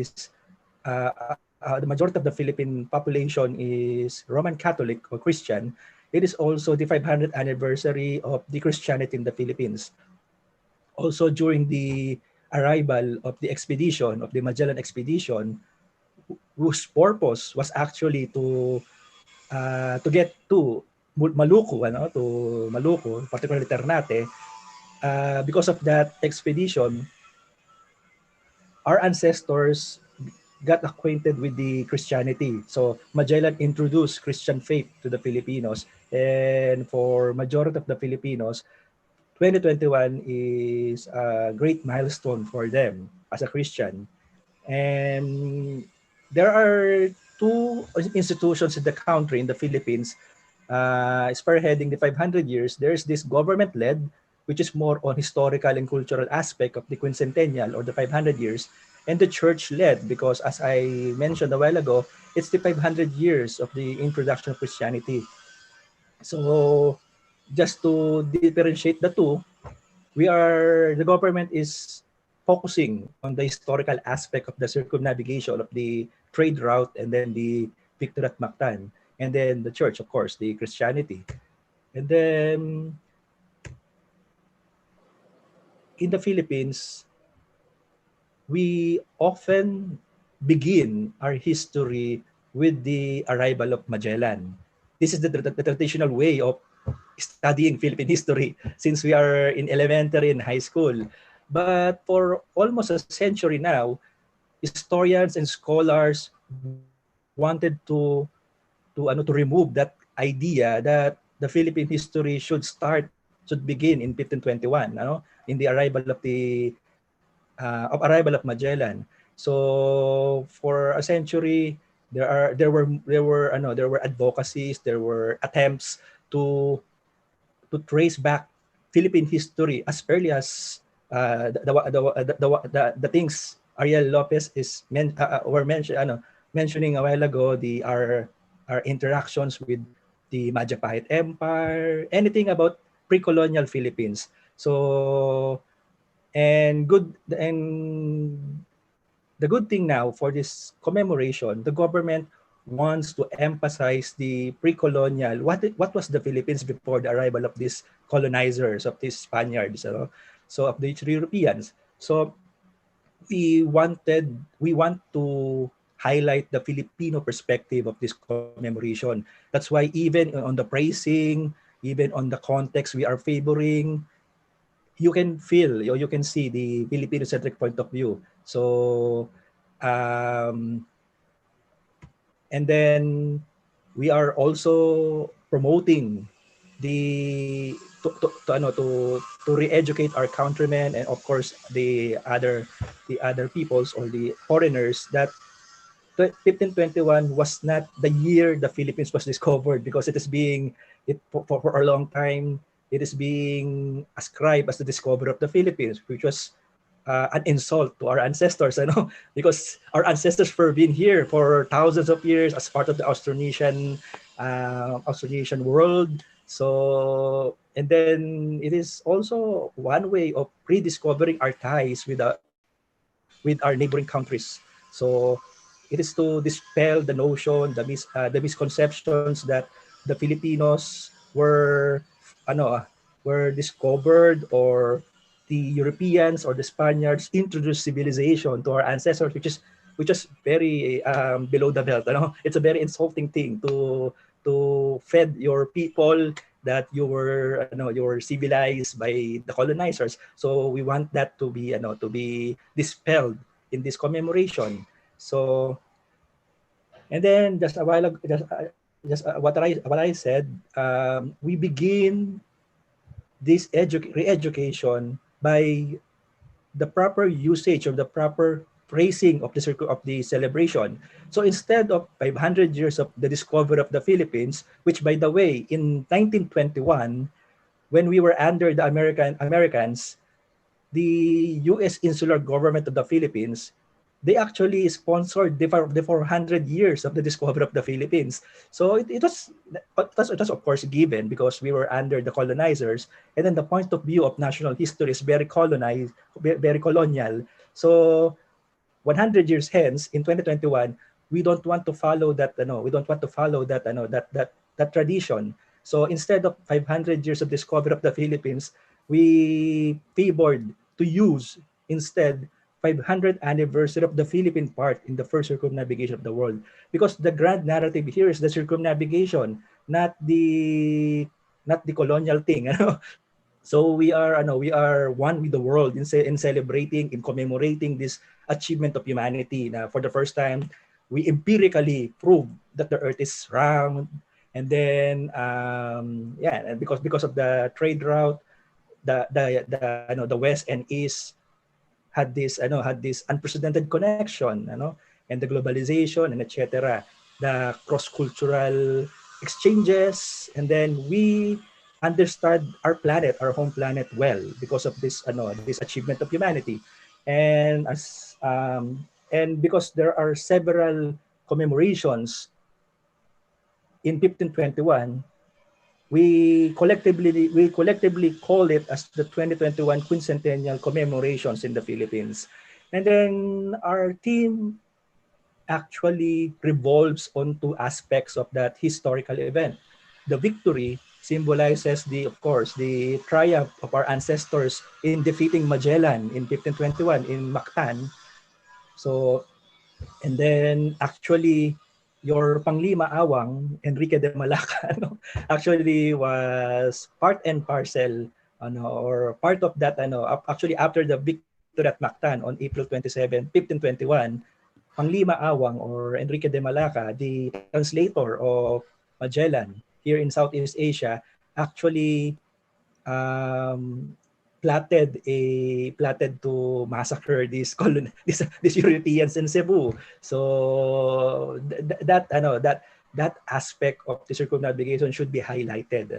Our love of freedom, sovereignty, and also a call to anyone to respect the the territoriality of the peoples. And then of course we included the aspect or this 2 minutes more. Yes, thank you. I'm wrapping up. And the second value we are espousing in this commemoration is the humanity aspect, because when the expedition arrived to Southeast Asia, particularly in the part of the Philippines on March 16, 1521, they just crossed the Pacific relatively unknown to them for 4 months. So they experienced starvation, undernourishment, and then our ancestors who virtually did not know them, our ancestors just welcomed them and provided them shelter and food. So that aspect of humanity we are also highlighting in that commemoration. And then just as a conclusion, one of the contributions of this commemoration to Philippine history and of course to world history is to trace the route of the expedition, of the Magellan-Elcano expedition in the Philippines. So when you open a book about the circumnavigation, the routes, the maps in those materials are quite garbled, or maybe because the foreign authors are not familiar on our geography. So the National Historical Commission of the Philippines led an extensive research to trace the place names mentioned in the accounts of the circumnavigation, and happened to trace 33 out of 36 place names mentioned along the route of the first circumnavigation of the world. So if you will see, the map ends at Ternate in the Maluku. So this is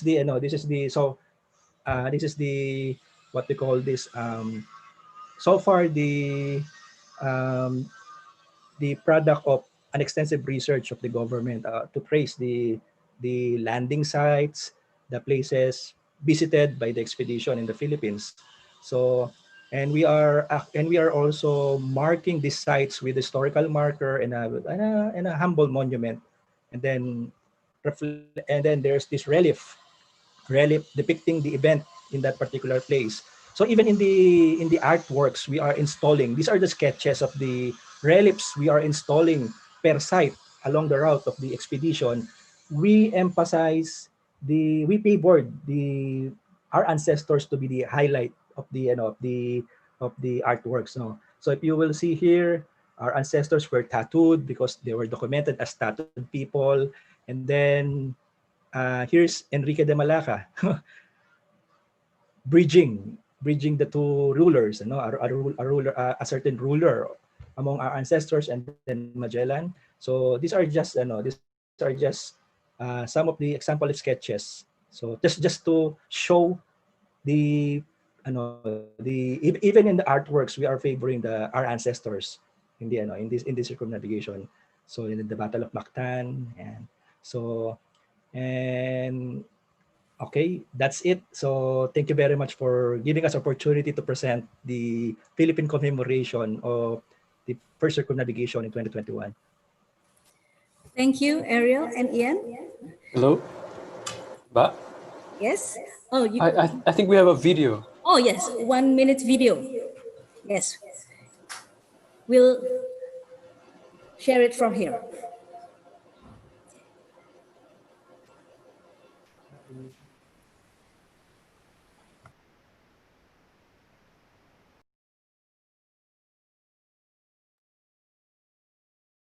In the last 500 years, Filipinos have fought for freedom, unity, and equality. We have made our mark in many fields, from science and medicine to culture and the arts. We are beacons of creativity, resourcefulness, resiliency, and compassion. In 2021, the Filipino people will join the world in commemorating one of the greatest achievements of mankind, the first circumnavigation of the world. We celebrate this historic achievement by bannering an important message. Over adversity and struggles, we shall triumph, putting humanity first, always.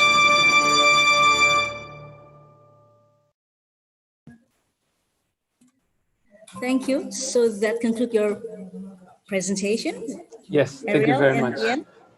Thank you. Now we'll proceed with Ibu Prima. Are you ready with your presentation?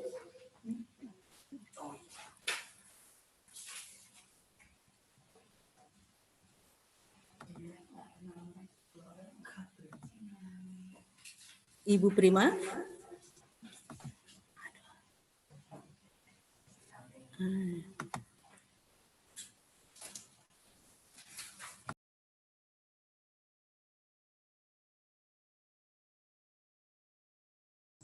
Okay, thank you. Thank you very much. Firstly, thank you very much, Mbak Kumo, as the moderator of this panel discussion and the organizer of this International Forum on Spice Road for allowing me to deliver my presentation. Secondly, I would like to greet Dr. Ariel Lopez, who's my hostmate when we were studying in Leiden. Hi, Ariel. And also the other two speakers on this panel, Mr. Ian Alfonso from the Philippines and Dr. Martina Canetti from Singapore. Good morning. Mbak Melinda, could you please share the screen now? Mbak Melinda? Okay, thank you. Thank you. Here I'm representing my research team of gastrodiplomacy from Research Center for Area Studies, Indonesian Institute of Sciences. A little bit different with most presenters on the Spice Road Forum, as I will talk about the spices in more recent times.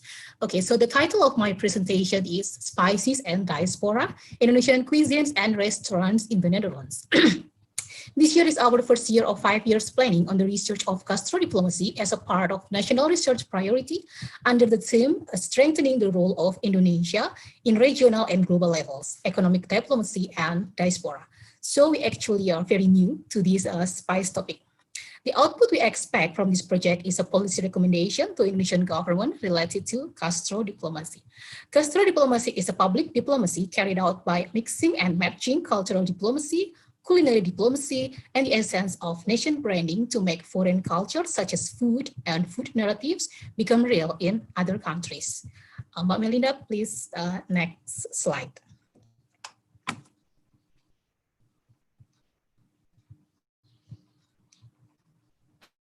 Next slide, please. Yeah, okay. The full member previously. Yeah, okay. This is the full members of our research team. The background studies of the researchers are from sociology, anthropology, history, and international relations. Our current project is funded by 3 institutions, LIPI, LPDP, and also Ministry of Tourism and Creative Economy. Next slide, please.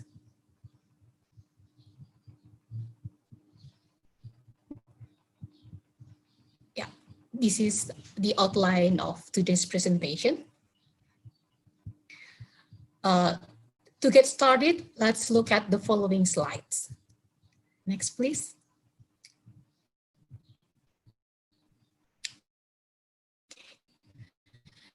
This slide and the next several slides are Max brand.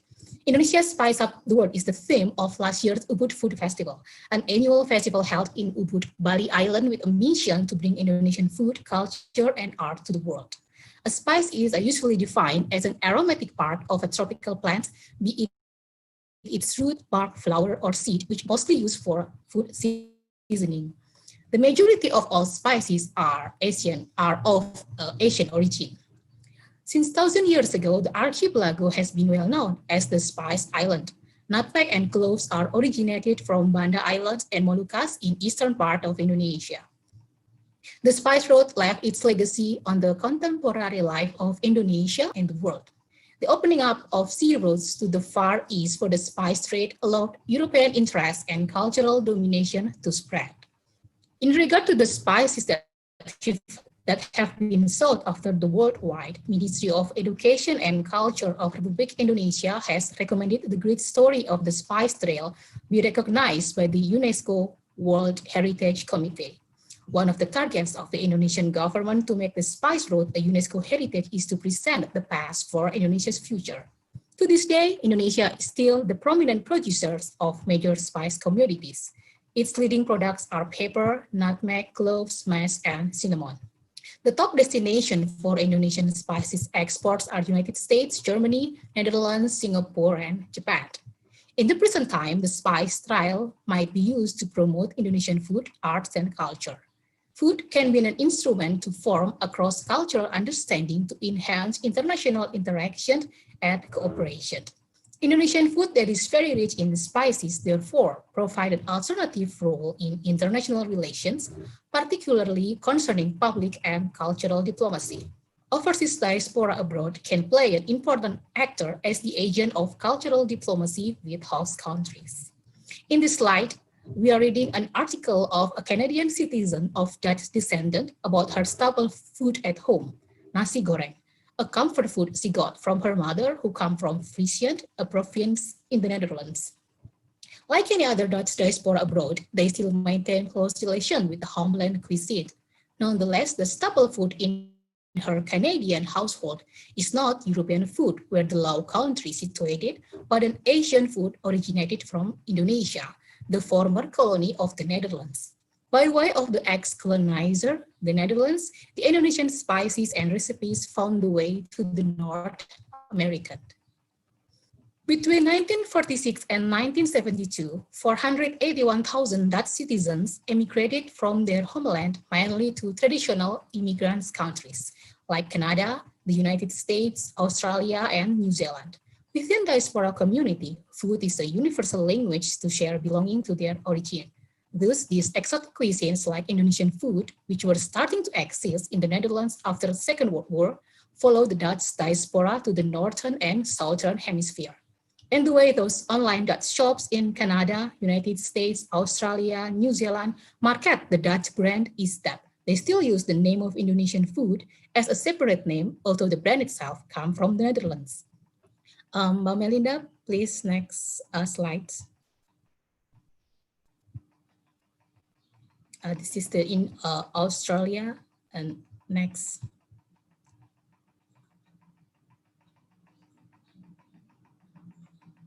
Next.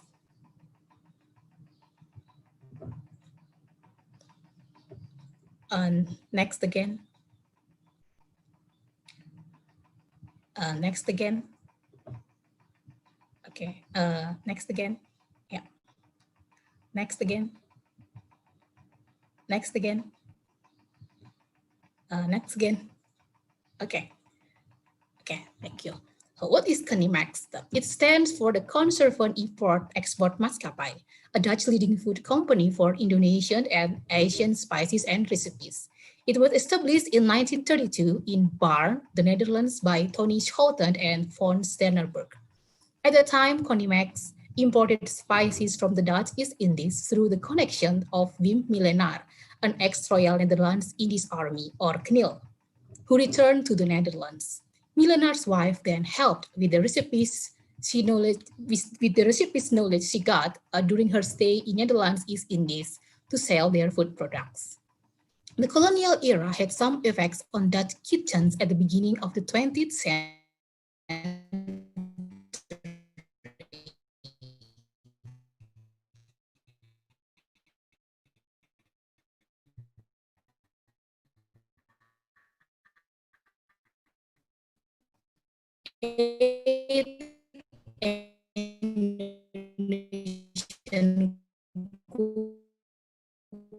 Book were published. Linda still in the previous one, in the previous slide. Okay. Okay. So also in the 16th centuries, the Dutch sailed over the ocean to the archipelago for the first time in search for spices, but only after several centuries later, Dutch eating habits gained their colony flavors. Dutch kitchen well known for their simple servings. Some communities in the Netherlands regularly ate East Indies cuisines in the end of 19th century. Dutch people related to the Dutch East Indies settled in the big cities, especially in The Hague. And in 1930, there were around 12,000 people who were born in the Dutch East Indies. After their return to the Netherlands, they continued to cook and eat the colony's cuisines. In 1960s, the Netherlands saw the high number of women enter the labor market. Therefore, the need for convenience food increased rapidly. Here, the Conimax offering help to the Dutch households. The other younger food companies such as Gotan and Improba followed the steps. During 1980s, the way Conimax promoted their products was to put more detail on the design of its products. They used a map of Indonesia, images of tropical plants and animals, old ships, and particularly spices. More and more decades, the selling of Indonesian food products growing largely. Some Dutch brands selling Indonesian food and spices products like Conimax, Gotan, Improba are easily found in almost every supermarket in the Netherlands, such as Jumbo, Dirk, De Groot, Albert Heijn. In 2007, Conimax sold more than 60 million products and export to more than 20 countries those Indonesian food. Their mostly consumers are Dutch people, Dutch diaspora, and Asian diaspora.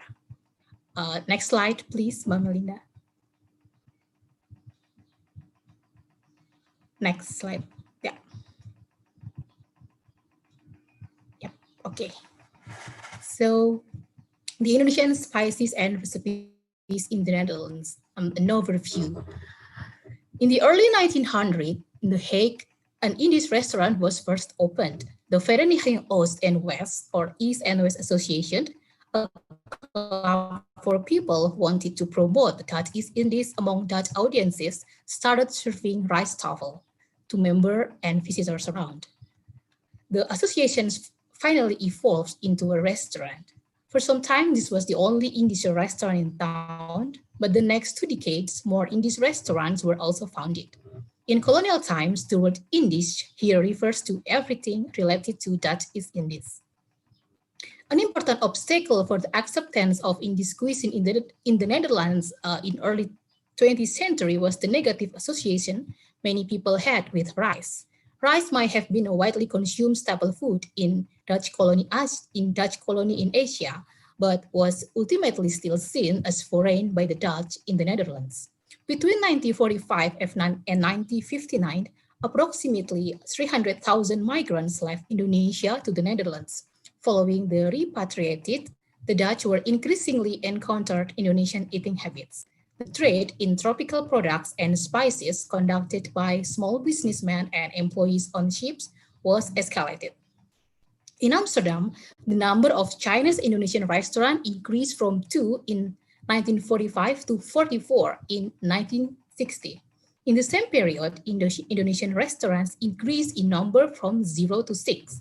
Attracted by the increasing interest of the Dutch in dining out, ever more Chinese people came to try their luck in the restaurant business. The newly arrived Chinese in the ethnic restaurants adjusted their ethnic product to the local demand, the Indonesian food which saw increasing its popularity.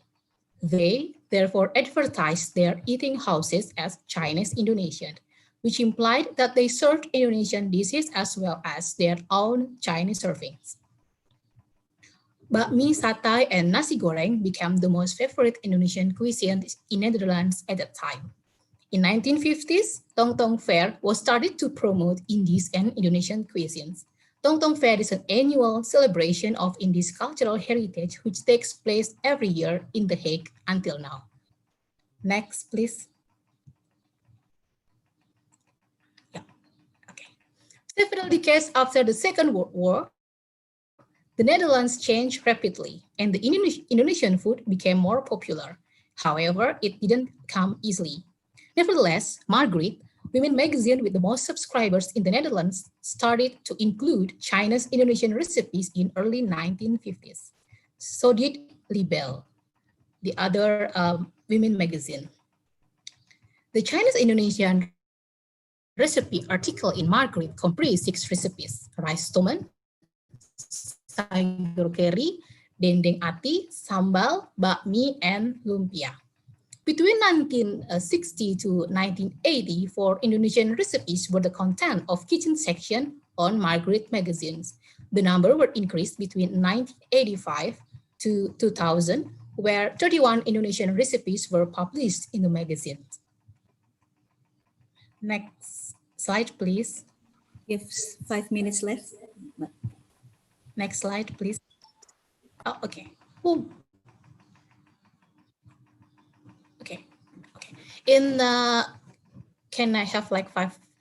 Okay. In 1970s, the situation shifted as the Netherlands became more prosperous and they liked to go out for dining. The Indonesian food reached out more into Dutch society, as it was reported during that period that 60% of Dutch people were frequent customers of Chinese and Indonesian restaurants. A song entitled Geef mij maar nasi goreng, sung by Wieteke van Dort, was widely popular in the country.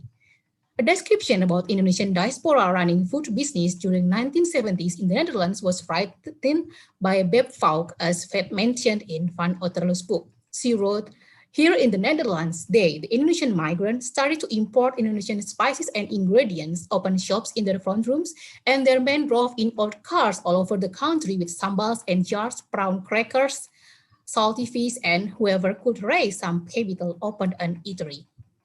Faulk published Groot Indonesia's cookbook, which until now it sold more than 125,000 copies. Elizabeth Faulk, a Dutch-born writer of an Indonesian father, also getting married and follow her husband to Dutch East Indies, who worked throughout the colony. In the Second World War, she was captive in Japanese concentration camp. She sympathized with the Dutch East Indies independence movement and befriended with Indonesian intellectual Sultan Syahrir. She later chose Indonesian citizenship. According to Van Otterlo, a Dutch sociologist and food historian, Dutch possess form a rather dual and single eating culture. Dutch housewives only had little culinary imagination and prefer spending their time cleaning to cooking. In early 20th century, the average Dutch ate about 130 kilos of potatoes a year and often processed them in colorless stews. The daily dining consists of potatoes, boiled vegetables, and gravy, sometimes accompanied by a small serving of meat or lard. The whole dish was slightly seasoned and repetitive. On the other hand, the recent Indonesian immigrants coming to the Netherlands were much better cooks, even though they were poor. These Indonesians regularly consumed several hot meals with lots of spices a day, which were very varied and thoughtfully prepared. Next slide, please. Next slide. Melinda, okay. So this here a little, the before previously, the song first. Okay. Can you play the song? Can you play the song?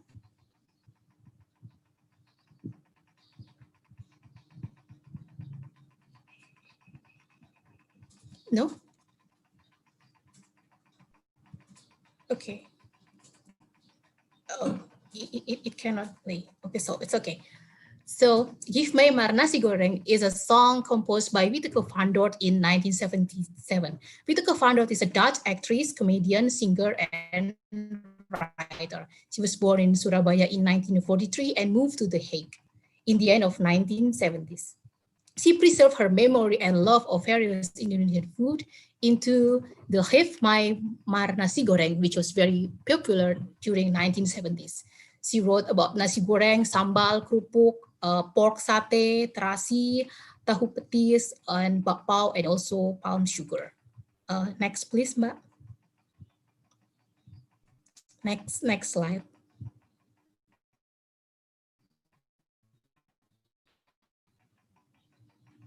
In 2006, on intangible cultural heritage of the Netherlands, studied that the Indonesia group has profoundly affected Dutch society, and of course by the taste and sense of the Indonesia cuisine, in which the main dishes rice tafel is surely included. Rice tafel is the most luxurious Dutch colonial or Indian cuisine. In the Indonesian culinary history, it is regarded as modern dining culture concept, which was created from the acculturation process of the Dutch East Indies and the Dutch culinaries, which developed since the mid-19th century.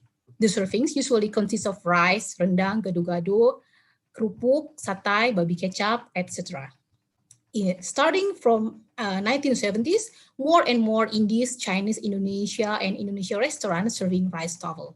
No wonder it became so popular that in December 2011, rice tafel was officially added to the National Inventory Cultural Heritage in the Netherlands. In the same year, when asked what his favorite is, the Dutch Prime Minister, Mark Rutte, said, "Airbal is aanrader, maar rice tafel blijft favoriet," which means airbal, a popular Dutch snack, is recommended, but rice tafel remains his favorite. Next slide, please. Next slide. Okay. This is the acknowledgement page of rice tafel as the Dutch intangible national heritage. It reads, "Indonesia rice tafel is a traditional and elaborate meal whose dishes come from various Indonesian culinary cultures. Many cookbooks and even television programs in the Netherlands were dedicated to this festive phenomenon. Indonesia rice tafel is still popular even among the younger generation, and not only those with ties to Indonesia." Next.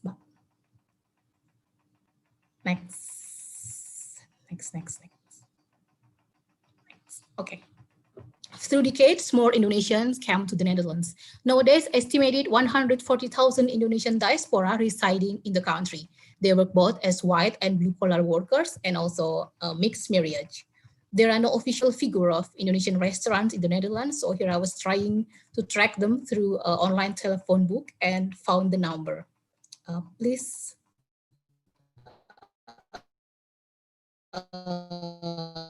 Next slide, Mbak. Next. Okay. There are around 150 Indonesian restaurants in the Netherlands. More than just economic benefit, Indonesian restaurant in the Netherlands is a fruitful way to represent Indonesian cuisine and culture. Some of Indonesian restaurant owners are leading figures at several Indonesian Muslim organizations in the Netherlands, like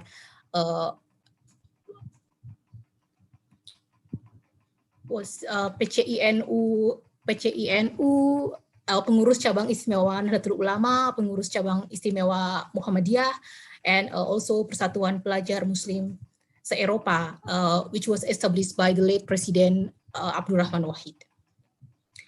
Okay, next. Next, Mbak. Next. Yeah. Okay, so this is an example of restaurant in the Netherlands. Next. Next. The conclusion. But next. Okay, so now we arrive on concluding remarks. Historically, food has linked people across the globe culturally and geographically, dating back to the ancient trade routes based on goods such as spices. In the case of Indonesia and the Netherlands relations, for example, Indonesian food has enriched the Dutch cuisine, the Dutch national cuisine, as the Dutch people, who previously a big potatoes eater, eventually could accept the rice, the staple food of their former colony. On top of that, the rice tafel has been officially acknowledged as one of the Dutch intangible cultural heritage. This formal status is closely tied with the coming of the Dutch repatriated from the Netherlands East Indies and the flow of Indonesian diaspora to the Netherlands since the 1950s. They have been promoting Indonesian eating culture via people-to-people contact to the host society. Some of them established Indonesian restaurants. The Dutch diaspora, later to some extent, also brought together the rich spices eating culture to their new homes, far away from the Low Country. The story of the spices is generally associated merely with the socio-political dynamics of the past time, whereas in the current Indonesian context, spices and Indonesian food are related to the possibility of future dynamics. Even without official Indonesian public and cultural diplomacy, the current spice trail turns out to have been connecting people in various countries. Dutch diaspora families in North America, for example, they can easily enjoy Indonesian food, nasi goreng, as their comfort food. The eating habits they got from their homeland, the Netherlands, which gained the eating culture from its former colony, Indonesia. Thus, Indonesian public and cultural diplomacy will run easier if the decision makers continue and intensify the existing ones. The foundations are already there. Spices are not the only elements that can show off that these products are originally from the archipelago, but also can strengthen Indonesian identity as a nation. The history of spice fruit centuries ago paved the way to colonialism. Colonialism then contributed to Indonesian nationalism. The spices have shaped the country. Hence, placing spices as part of Indonesia's cultural diplomacy is not impossible. Through spices, Indonesian cultural diplomacy will have more flavor. Next, please, Mbak. Your time is up, Mbak Prima. Okay, so based on this narration, we suggest possibility further studies like a spices-based gastrodiplomacy and or political economy of spices and Asian identity. Okay, this is the end of my presentation. Thank you very much for listening. Thank you, Ibu Prima Nurahmi, for the presentation. Now I would like to invite Dr. Marina Canetti for your presentation. Dr. Marina, are you there? Yes. Yes, hello. Hello. Just give me 1 second to share my presentation.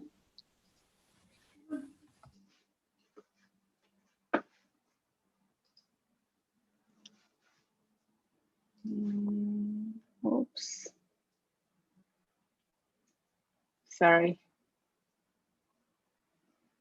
Okay.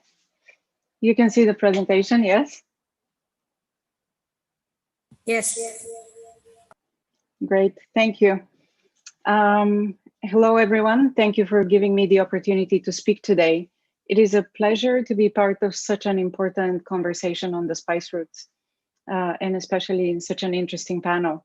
And I'm glad that there was a presentation on food before me, so I don't feel so guilty to show you some pictures of food as well. Today, given the limited time, I will make one simple proposition, that the story of the spice route will always be incomplete unless it is also the story of hospitality. Let me see, okay. In order to develop this proposition, my talk is organized around the following 4 points. First, I will present some visions of and some understandings of the spice route. Then I will turn to the past, and again I will speak to a story very similar to what the previous panelists have described. Then I will focus a little bit more on hospitality from a theoretical point of view, and then I will talk about how we can reimagine the spice route. So how do we think about the spice route? What is it? What do we associate it with? What makes it distinctive?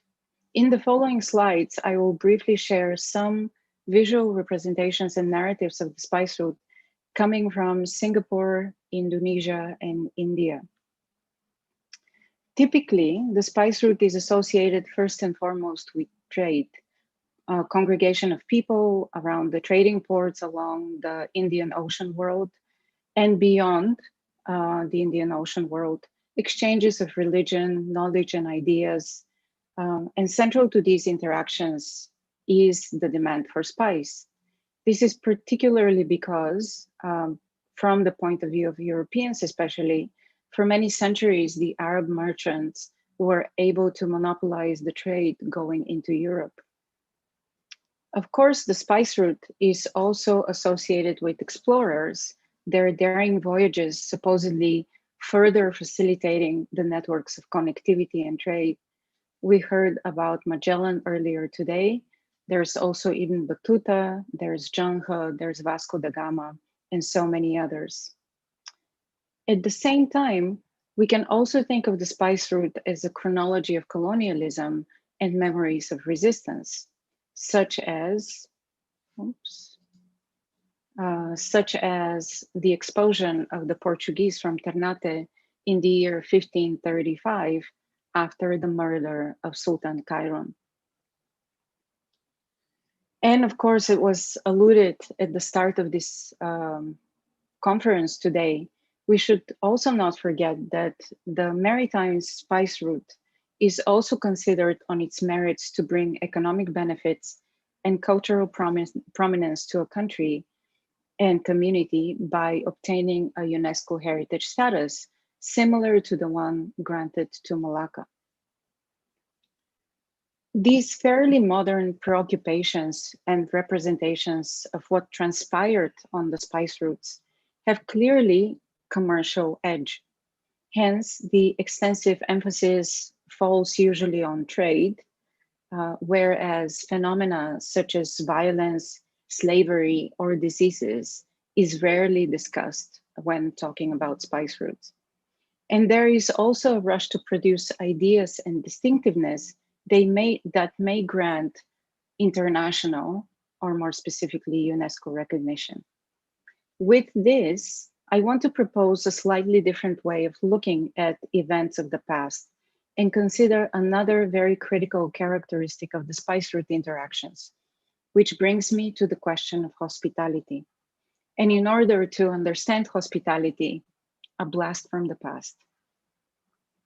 As a way to introduce hospitality, I want to briefly take you back to the year 1511. As you might remember from your history lessons, this is a time when the Portuguese Alfonso de Albuquerque had just defeated the Sultan of Malacca after subjugating part of the West Indian coast. This was also part of his strategy to solidify the reach of the Portuguese Empire into Southeast Asia, as well as to overturn the Arab monopoly on the sale of spices to Europe. Of course, this also had a very religious connotation as well, with Alfonso being Christian, going against so-called Muslim traders. Yet there was one geostrategic piece that Albuquerque was still missing: knowledge and direct access to the actual location of the most coveted spices, nutmeg and clove. In the year 1511, he dispatched ships in search of the Moluccas. Although the crew were successful in reaching Banda and eventually Ambon, the one ship attempting to reach the North Moluccas ran into trouble and left the mariners of the ship stranded. Sultan Bayan Surula of Ternate, upon hearing of the troubles of the Portuguese, sent for rescue and escort, welcoming the Portuguese to their ultimate dream destination, the island of Ternate. And there was mention of Ternate before in the previous panelist's presentation, just to underscore that everybody in the world coming from Europe at that time was looking for Ternate and Tidore. And so the Sultan of Ternate giving access of the Portuguese to the island and showing them the precise location of the island was a quite significant geopolitical moment in history. Much can be said of the Sultan's actions, and many speculations could be made. Why, for example, rescue those who would attempt to colonize the island? Why show the money-thirsty Portuguese the location of the spice? Historians tend to say that the Sultan saw an opportunity for an alliance with a very powerful new player in the region, possibly without much consideration of the price and consequences of such an alliance. Or perhaps the Sultan of Ternate was fully aware of the defeat of Malacca, where the Sultan of Malacca, Mahmud Shah, had imprisoned some Portuguese, and Albuquerque used this as an excuse to invade the port. Hence, the Sultan of Ternate did not want to suffer a similar fate. But it could also very well be that these considerations were only secondary or only as equal to another factor: a universal code of hospitality, the deeply ingrained practice of welcoming and assisting strangers. So what is hospitality? What's in it? In other words, how is hospitality important to this narrative? According to the Oxford Dictionary, hospitality is the reception of entertainment of guests or strangers with liberality and goodwill. Of course, this is a very dry description that hardly tells us anything interesting about hospitality. That's why I also brought up some phrases from Bahasa Indonesia that you're probably more familiar with than I am, such as the guest is king, or the notion of collaboration, which is particularly prominent in Ternate and extends even further than just the idea of being collaborative. It also means being polite to others, doing things with others. There is also the concept of pemulia jame, and I'm completely mispronouncing this, which has at least two distinct meanings. The narrow meaning refers to a ritual within a welcome dance ceremony where drinks are shared with the guest. The broader meaning is more encompassing of culture of respecting guests and welcoming strangers. It can be a kind of catchphrase that signals the collective act of friendly welcome and solidarity. In conversations, it also works as a code for a complex attitude towards dealing with strangers that does not require much explanation and speaks for itself. In other words, hospitality is such an ingrained concept within the archipelago, with so many different nuances that you don't even have to talk about it. You understand it inherently. According to such understanding of hospitality, people help out of solidarity, no matter who the person is.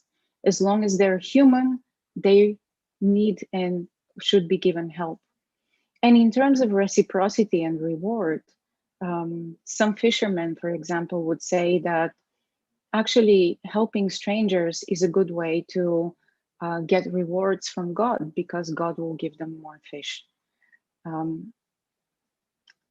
There are other ways in which we can also think of hospitality, particularly when we talk about the Indonesian archipelago.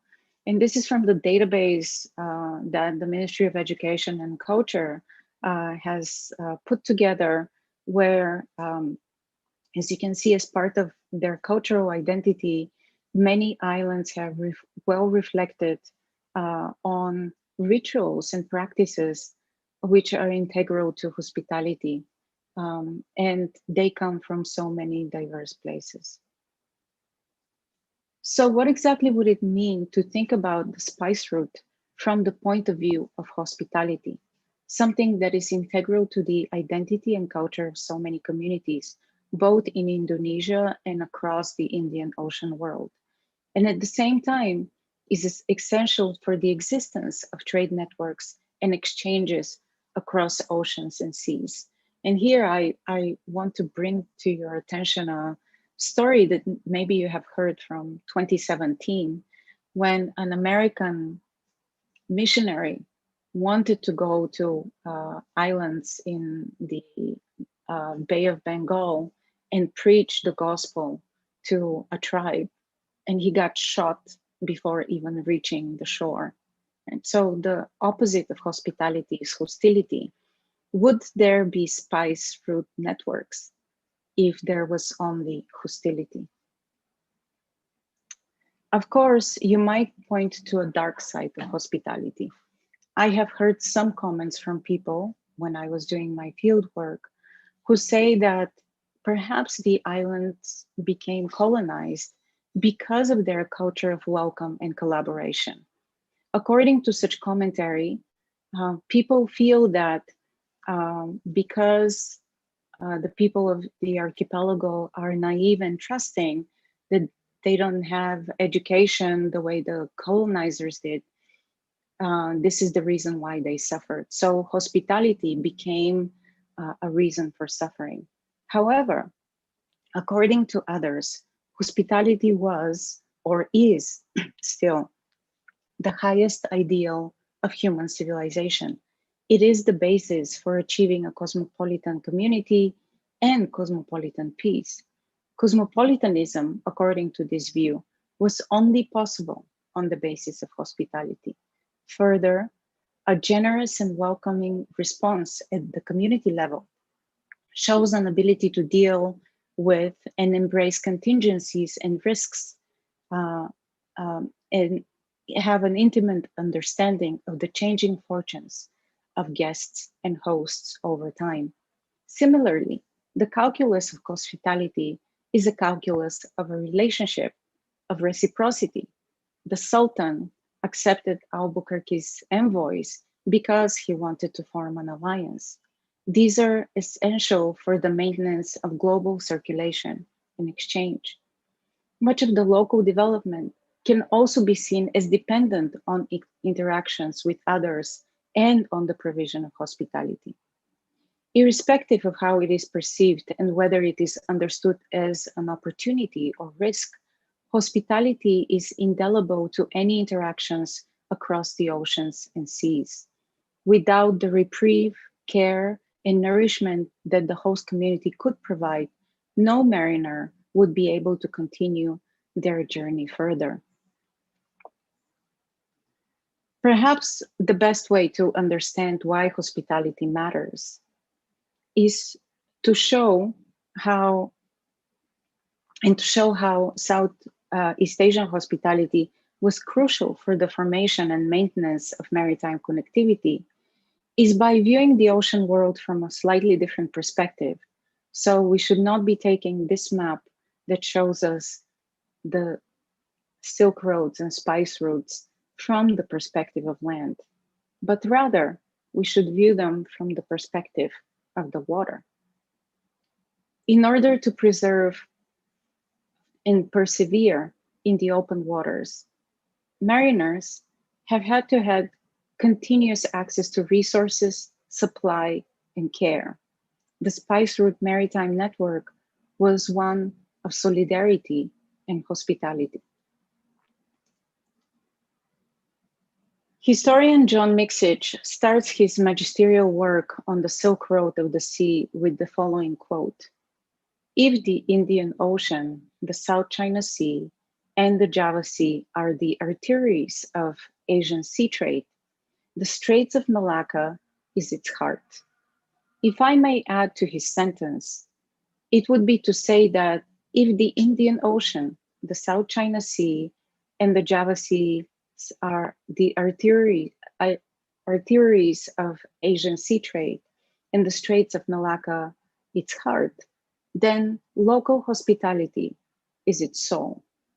In other words, as I proposed in the beginning of this presentation, the story of the spice route will always be incomplete unless it is also a story of hospitality. Now it is up to us to decide what telling the story of hospitality would actually mean and how it would allow us to reimagine the narratives of both the silk and spice routes. In this presentation, I have only scratched the surface of what could be a very productive policy enterprise and the type of global recognition that it may garner.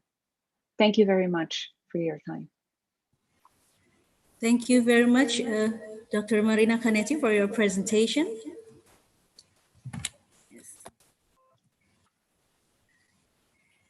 So we have already listened to three of our speakers who have different perspective in reinterpreting the spice route narrative.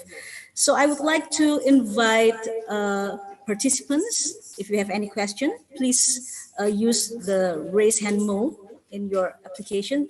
We have Bapak Deltawan Kusali. Pak Deltawan Kusali, are you there? You have any questions? Okay, thank you. Can you hear me? Yes. Okay. Thank you, ma'am. I want to ask for Mr. Lopez, Mr. Ariel Lopez. I want more proof about connecting between Moluccas and Philippines, because according to his presentation, I saw boat and ceramic. I want to know the name of the boat. If he know, I want to the name, and I believe that connection between Moluccas and Philippines, it's the key of the connection is in Ternate or Kesultanan Ternate, and the boat is the key. But I want to know about the name of the boat first. Just is it? Thank you. Thank you. Would you like to answer it? Ariel or Ian?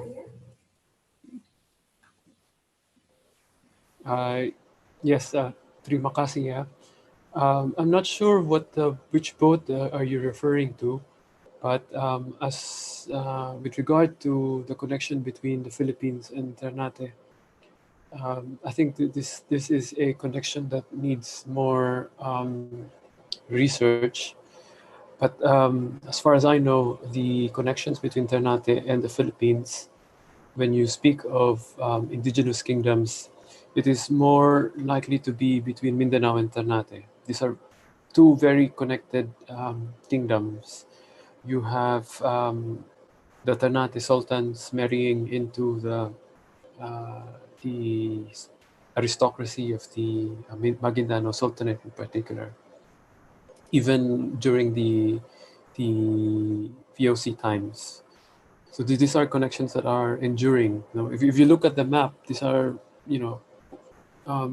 islands that are close. So from Ternate, they would sail to via North Sulawesi through the Sangihe archipelago and then to Mindanao. And it might take a while, I think several days, but with good wind, the connections are possible. Yeah. The name of the boat, I'm not sure whether I got it. I understood which vessel.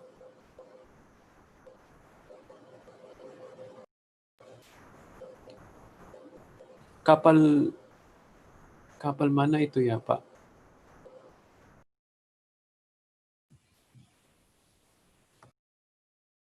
Kapal apa? Dari zaman apa ya?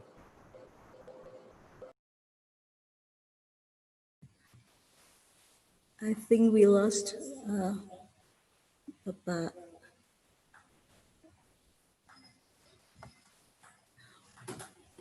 I think we lost the connection, Ariel. Maybe we can go ahead to the next question.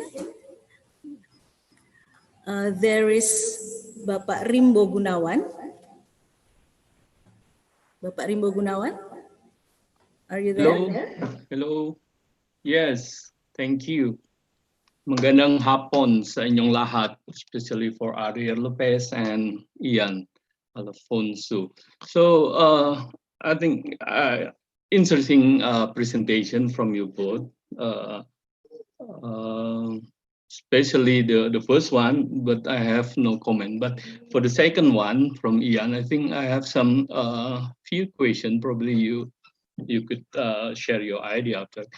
It's about you are now celebrating the quincentennial of the Philippines, both of the cultural and evangelical, and probably.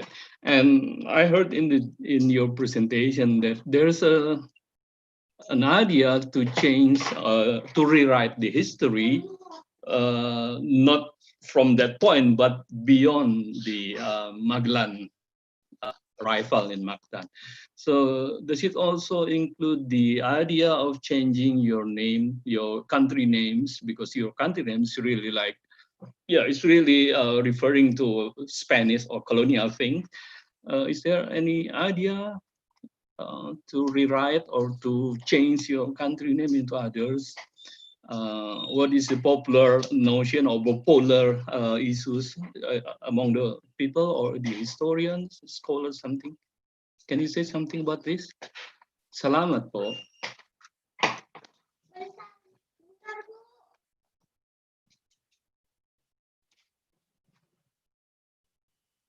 That's my question, actually. Thank you, Pak. Ian, would you like to answer, or Ariel? I think Ian should answer. I think it's directed to Ian. Ian? Yep. I would like also to hear some comment from you, Ariel, if you would okay. like. But Ian is, I'm not sure whether he's there. No, if Ian is not there, then maybe I'll answer. There's no attempt, no. So this government-led commemoration is just about the 500 years. The renaming of the country is, at the very least, it's very contentious. You're correct that it's named after. It's very Western, very Spanish, Philippines from King Philip. But renamed to what? What would be the alternative?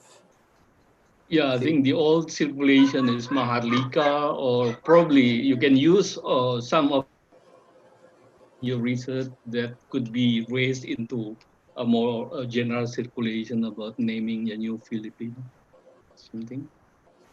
Well, there are other suggestions aside from Maharlika. You're correct, no? Like Bayan, which basically means Bayan, okay. people.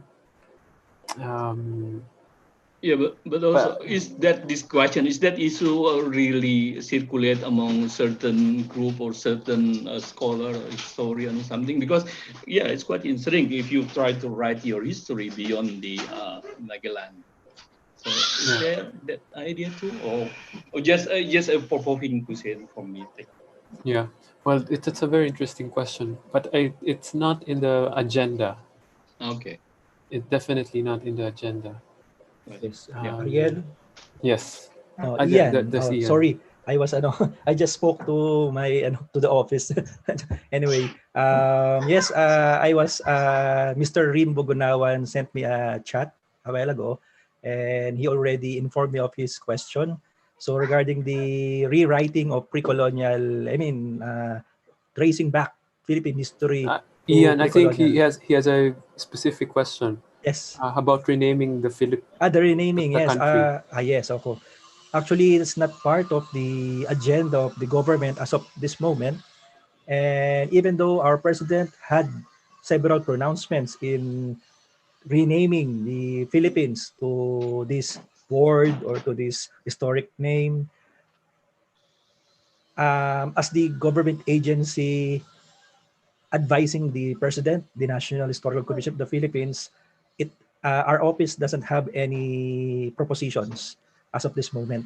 So this is already being tackled by the academicians and then the historians in the Philippines. The proposed name Maharlika actually has a problem. former President Ferdinand Marcos, our former president, actually was the first one to propose to rename the Philippines to as Maharlika. Unfortunately, his basis of Maharlika, which because for him the meaning of Maharlika during the early times, during the pre-Hispanic times, pre-colonial times, was noblemen or the highest strata in the pre-colonial caste system in the Philippines, which is actually not. Maharlika was just among the common. Actually, the term Maharlika was ascribed to somebody who was a possession of the datu, of a ruler who was freed by his lord or by his datu to be a free man or free man.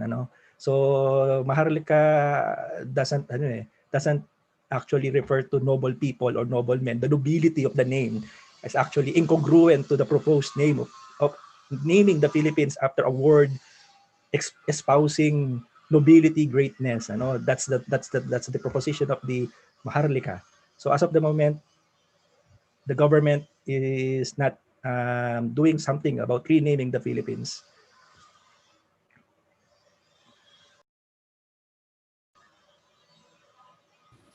Thank you, Ian. Is there any more questions? Oh, yes, we have Pak Robi Sunata. Pak Robi? Yeah. Hello. Do you hear me? Yes.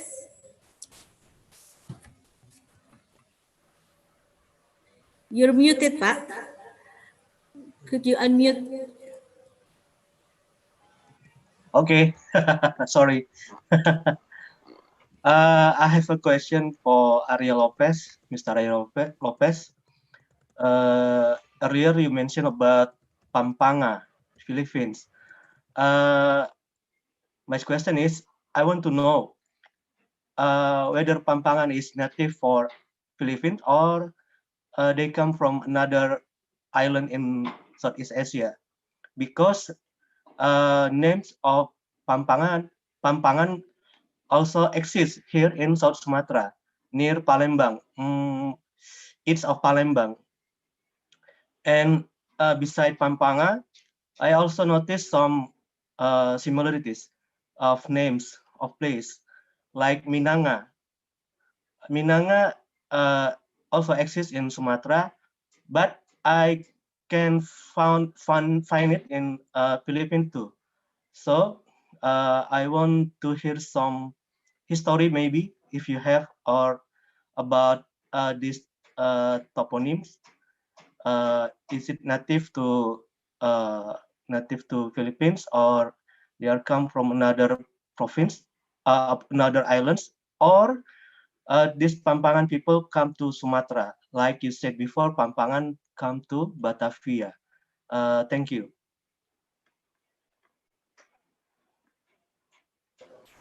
Thank you very much for the question.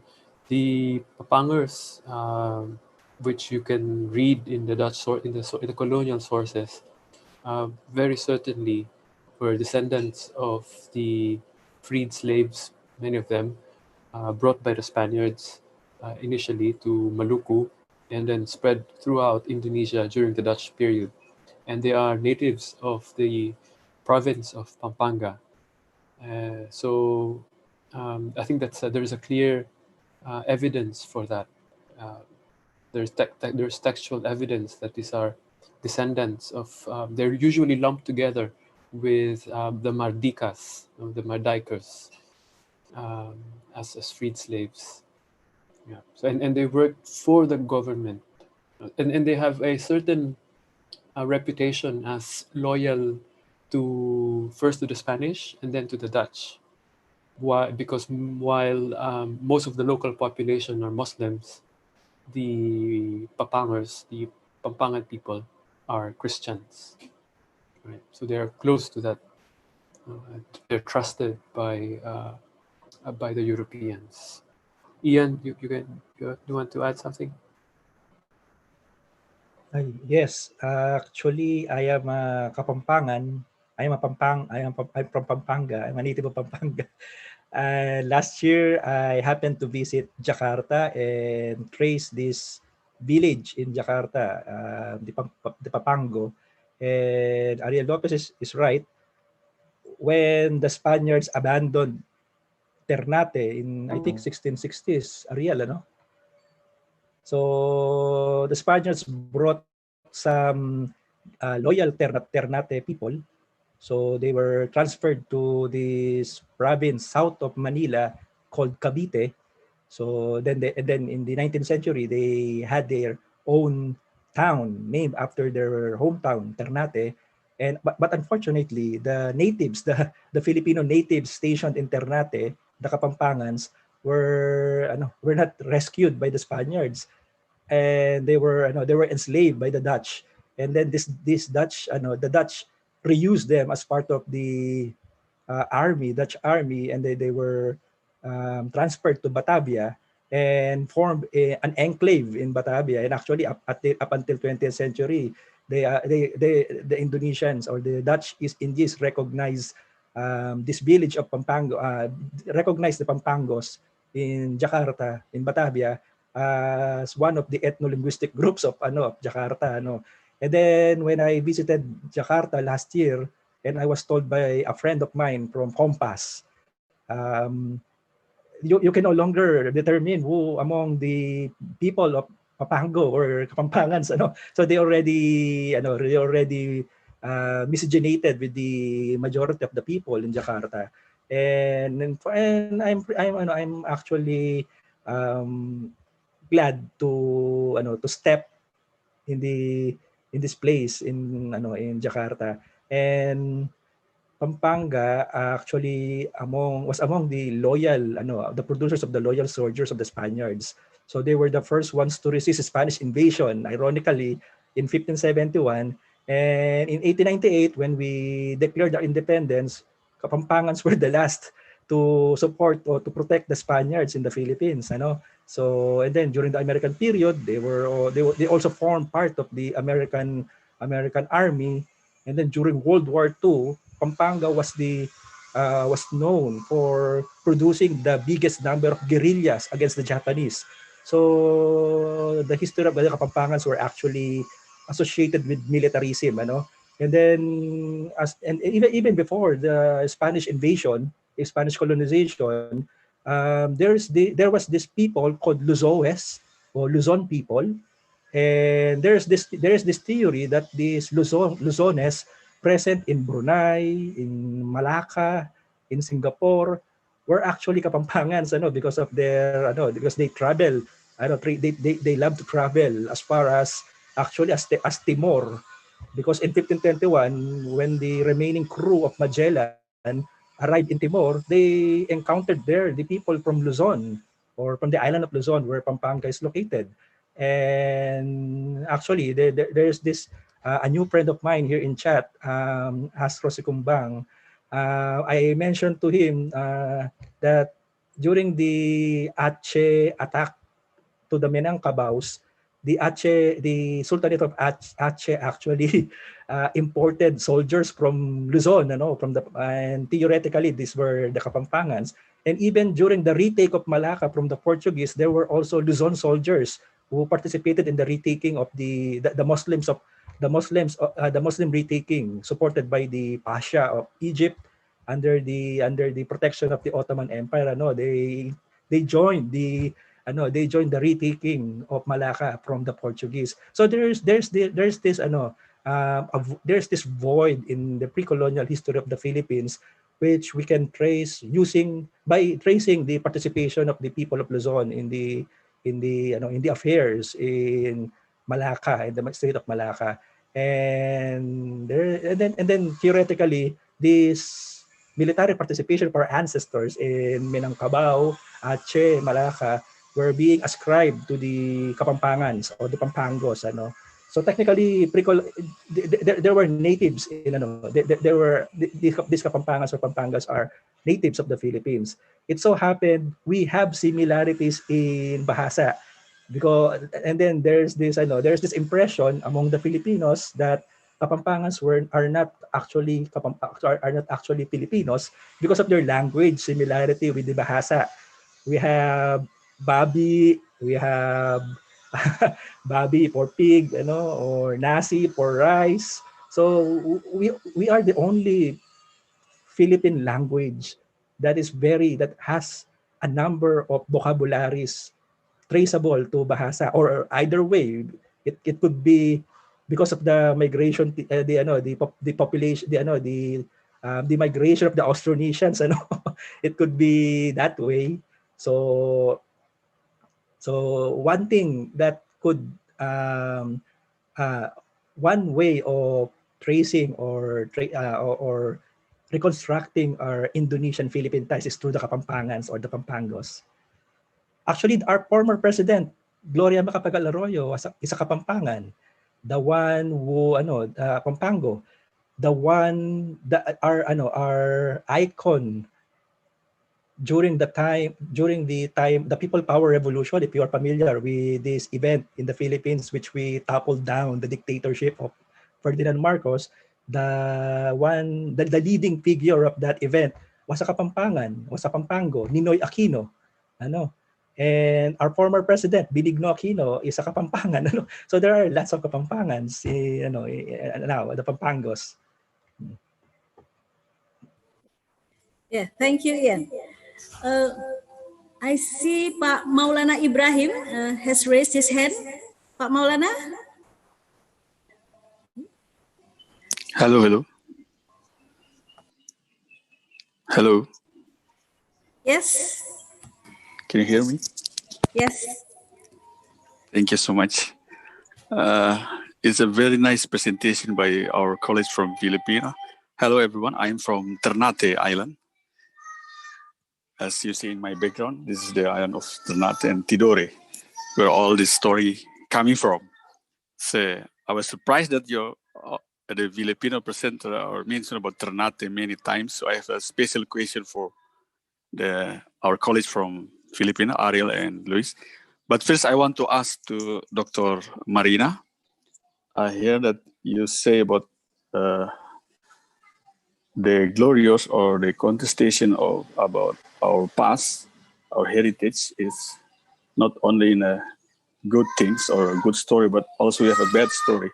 How do you think about our tragically or bad story of the colonialism became a new narrative or our perspective in the spice road that Indonesia nowadays getting more stronger to follow up this term of issue to UNESCO? And the second question is for Ariel and his colleagues from Filipina. I'm wondering what's happened to the Ternatenos, you say, in Ternate Cavite, because we here in Ternate, we learn the history. I'm not a historian, but we know the story from our great-grandfather, say that some of our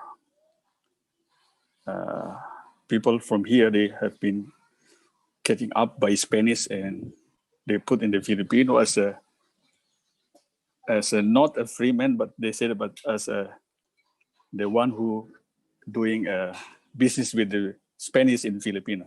That's why they have a term of the mardikers, or in Indonesia we call the mardika, the person who free, as you explained before.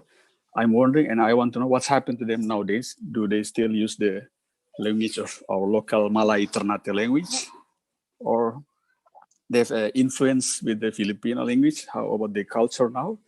And it connected with the question, the first one, that the boat.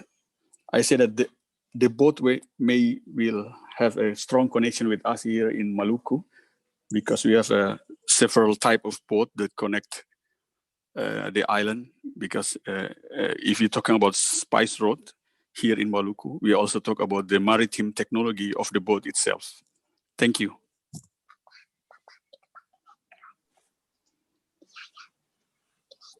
Shall I go first?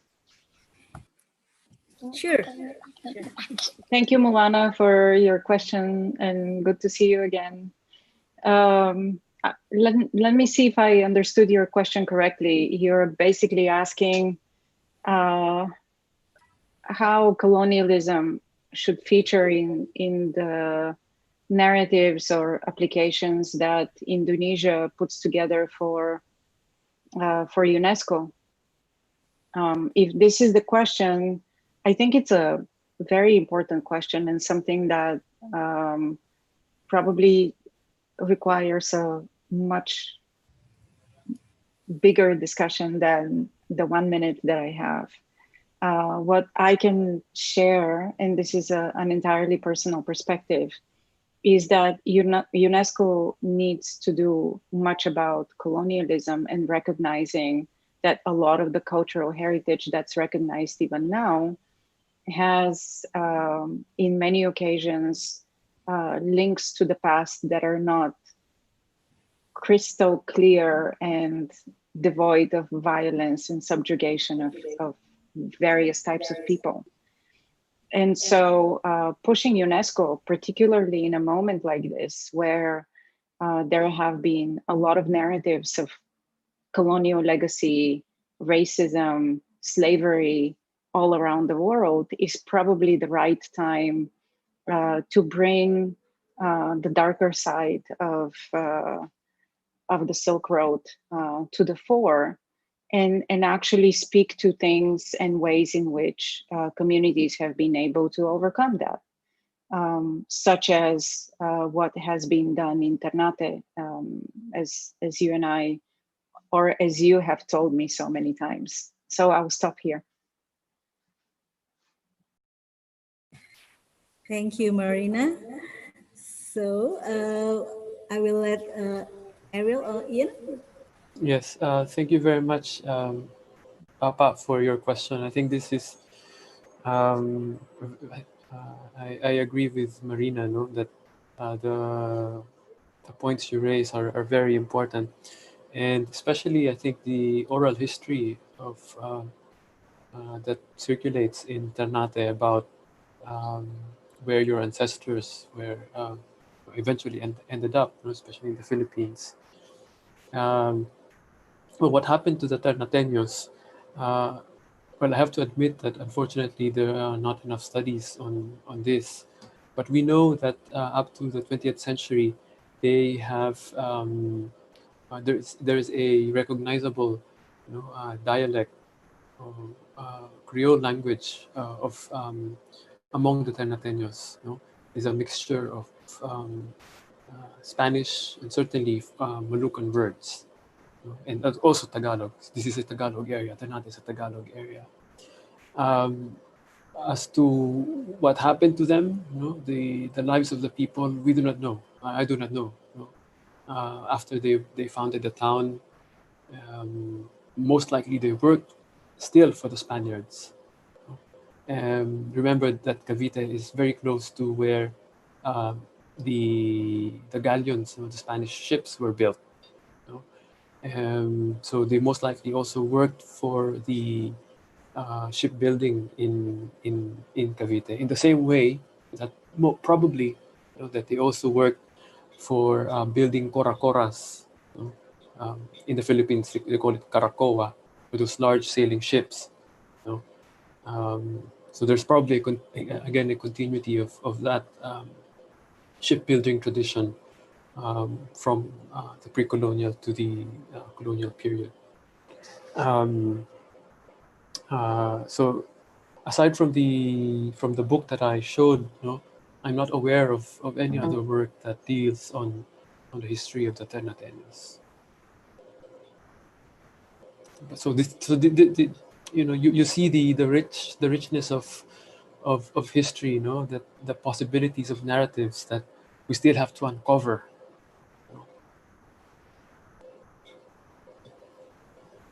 Thank you, Ariel.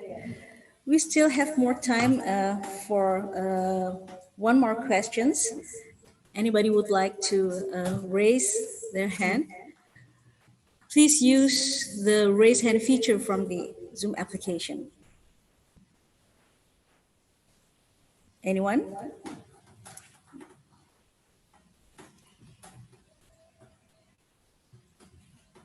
Yes. While we're waiting for one more questions, I'd like to ask Ibu Prima about how your research is doing right now with the gastro diplomacy. What challenges do you face while many different recipes of different, many heritage from Indonesian, many ethnic groups, and how do you think this would be an asset or is it a challenge for your research?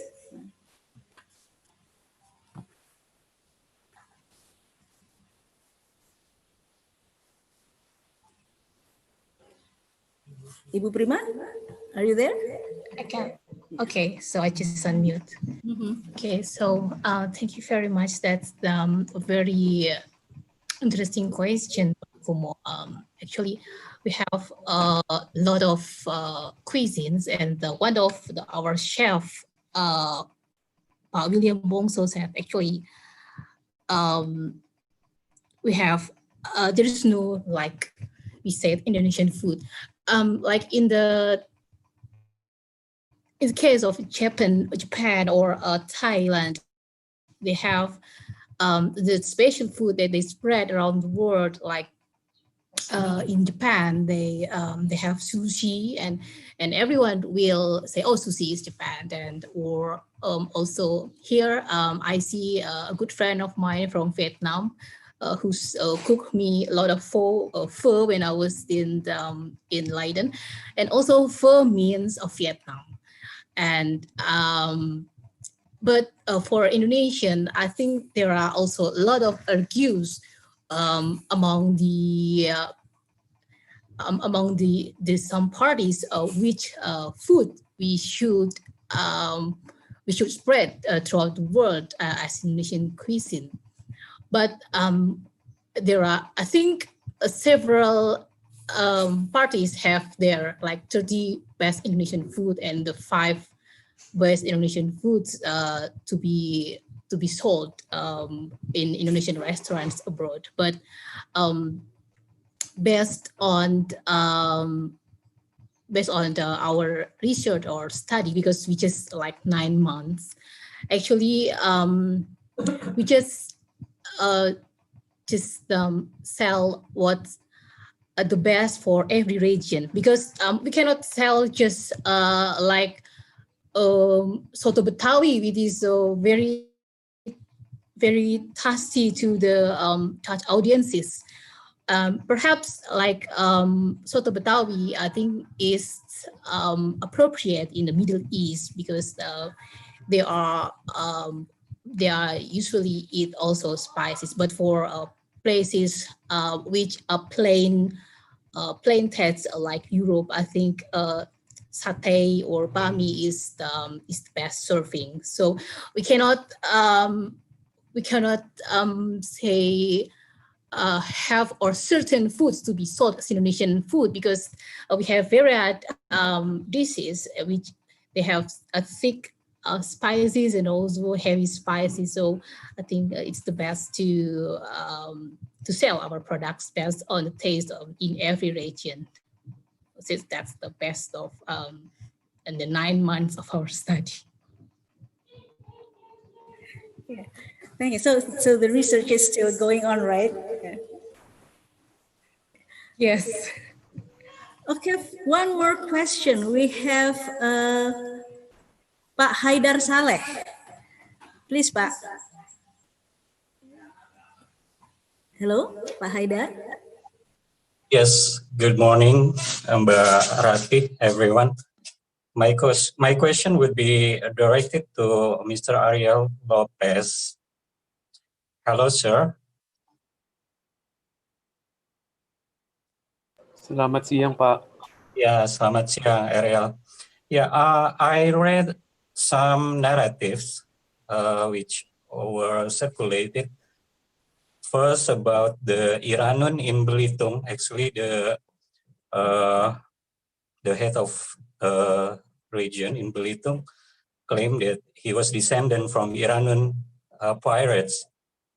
And also the word Bangka for the other island just next to the Belitung was originated from like Australian words common in Philippines for boat. Also, we have the Medang toponym mentioned in Laguna Copper Plate, the found of Tara Goddess statue in Kalinga, even the Reina Sima narratives from Kalinga people, and the word batik used to distinguish the tattoo pattern of Kalinga people. It's most likely a similar method for us to develop the textile of batik. What would you comment about these narratives circulated many times in internet, of course? That's my question. Yeah, thank you very much.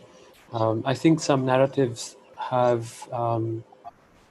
strong historical foundations, but also some narratives should just be considered as gossips, no, or as hoax. But I'm very interested in. I think this narratives is, in general, is symptomatic of how our histories, the histories of Indonesia and the Philippines, have been boxed in terms of national histories, right? And therefore, when we look back at the past, we are almost always surprised at how rich connections are between what is now the Philippines and what is now Indonesia. When we talk about history in the Philippines, it's always about the revolution, Philippine nation, and rarely goes back beyond the Spanish period. And so these connections between Indonesia and the Philippines have been there, but these have been superseded and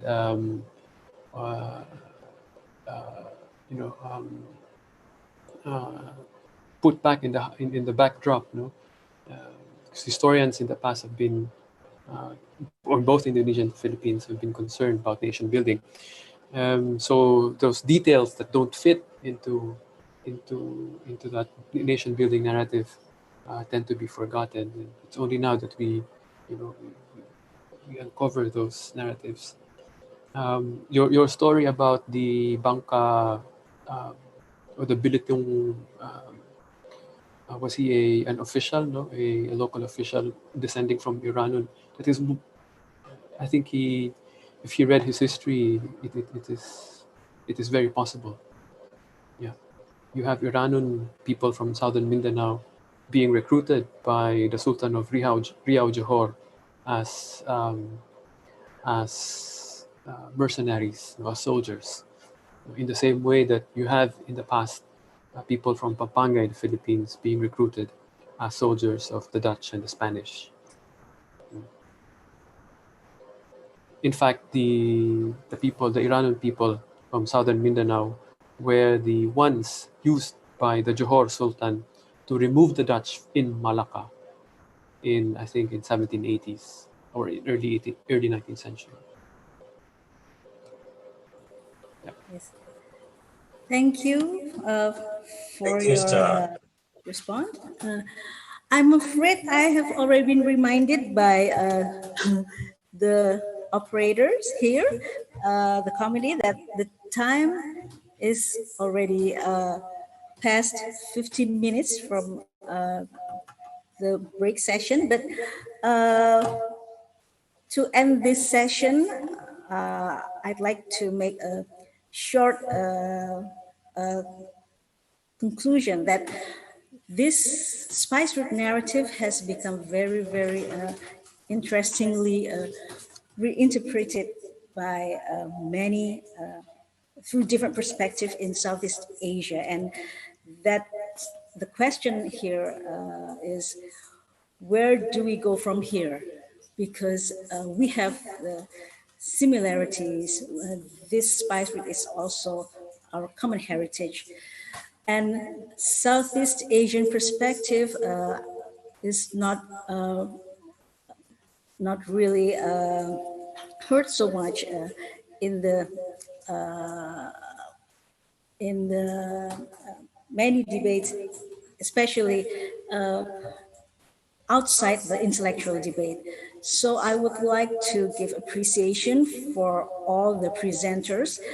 I am sure this discussion will go on after this session, and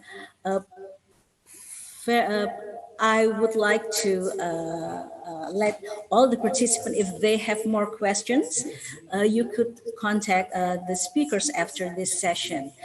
So thank you very much again for Ariel Lopez, Ian Alfonso, Prima Mulyasari, and Ibu Marina Canetti for joining this panel discussion.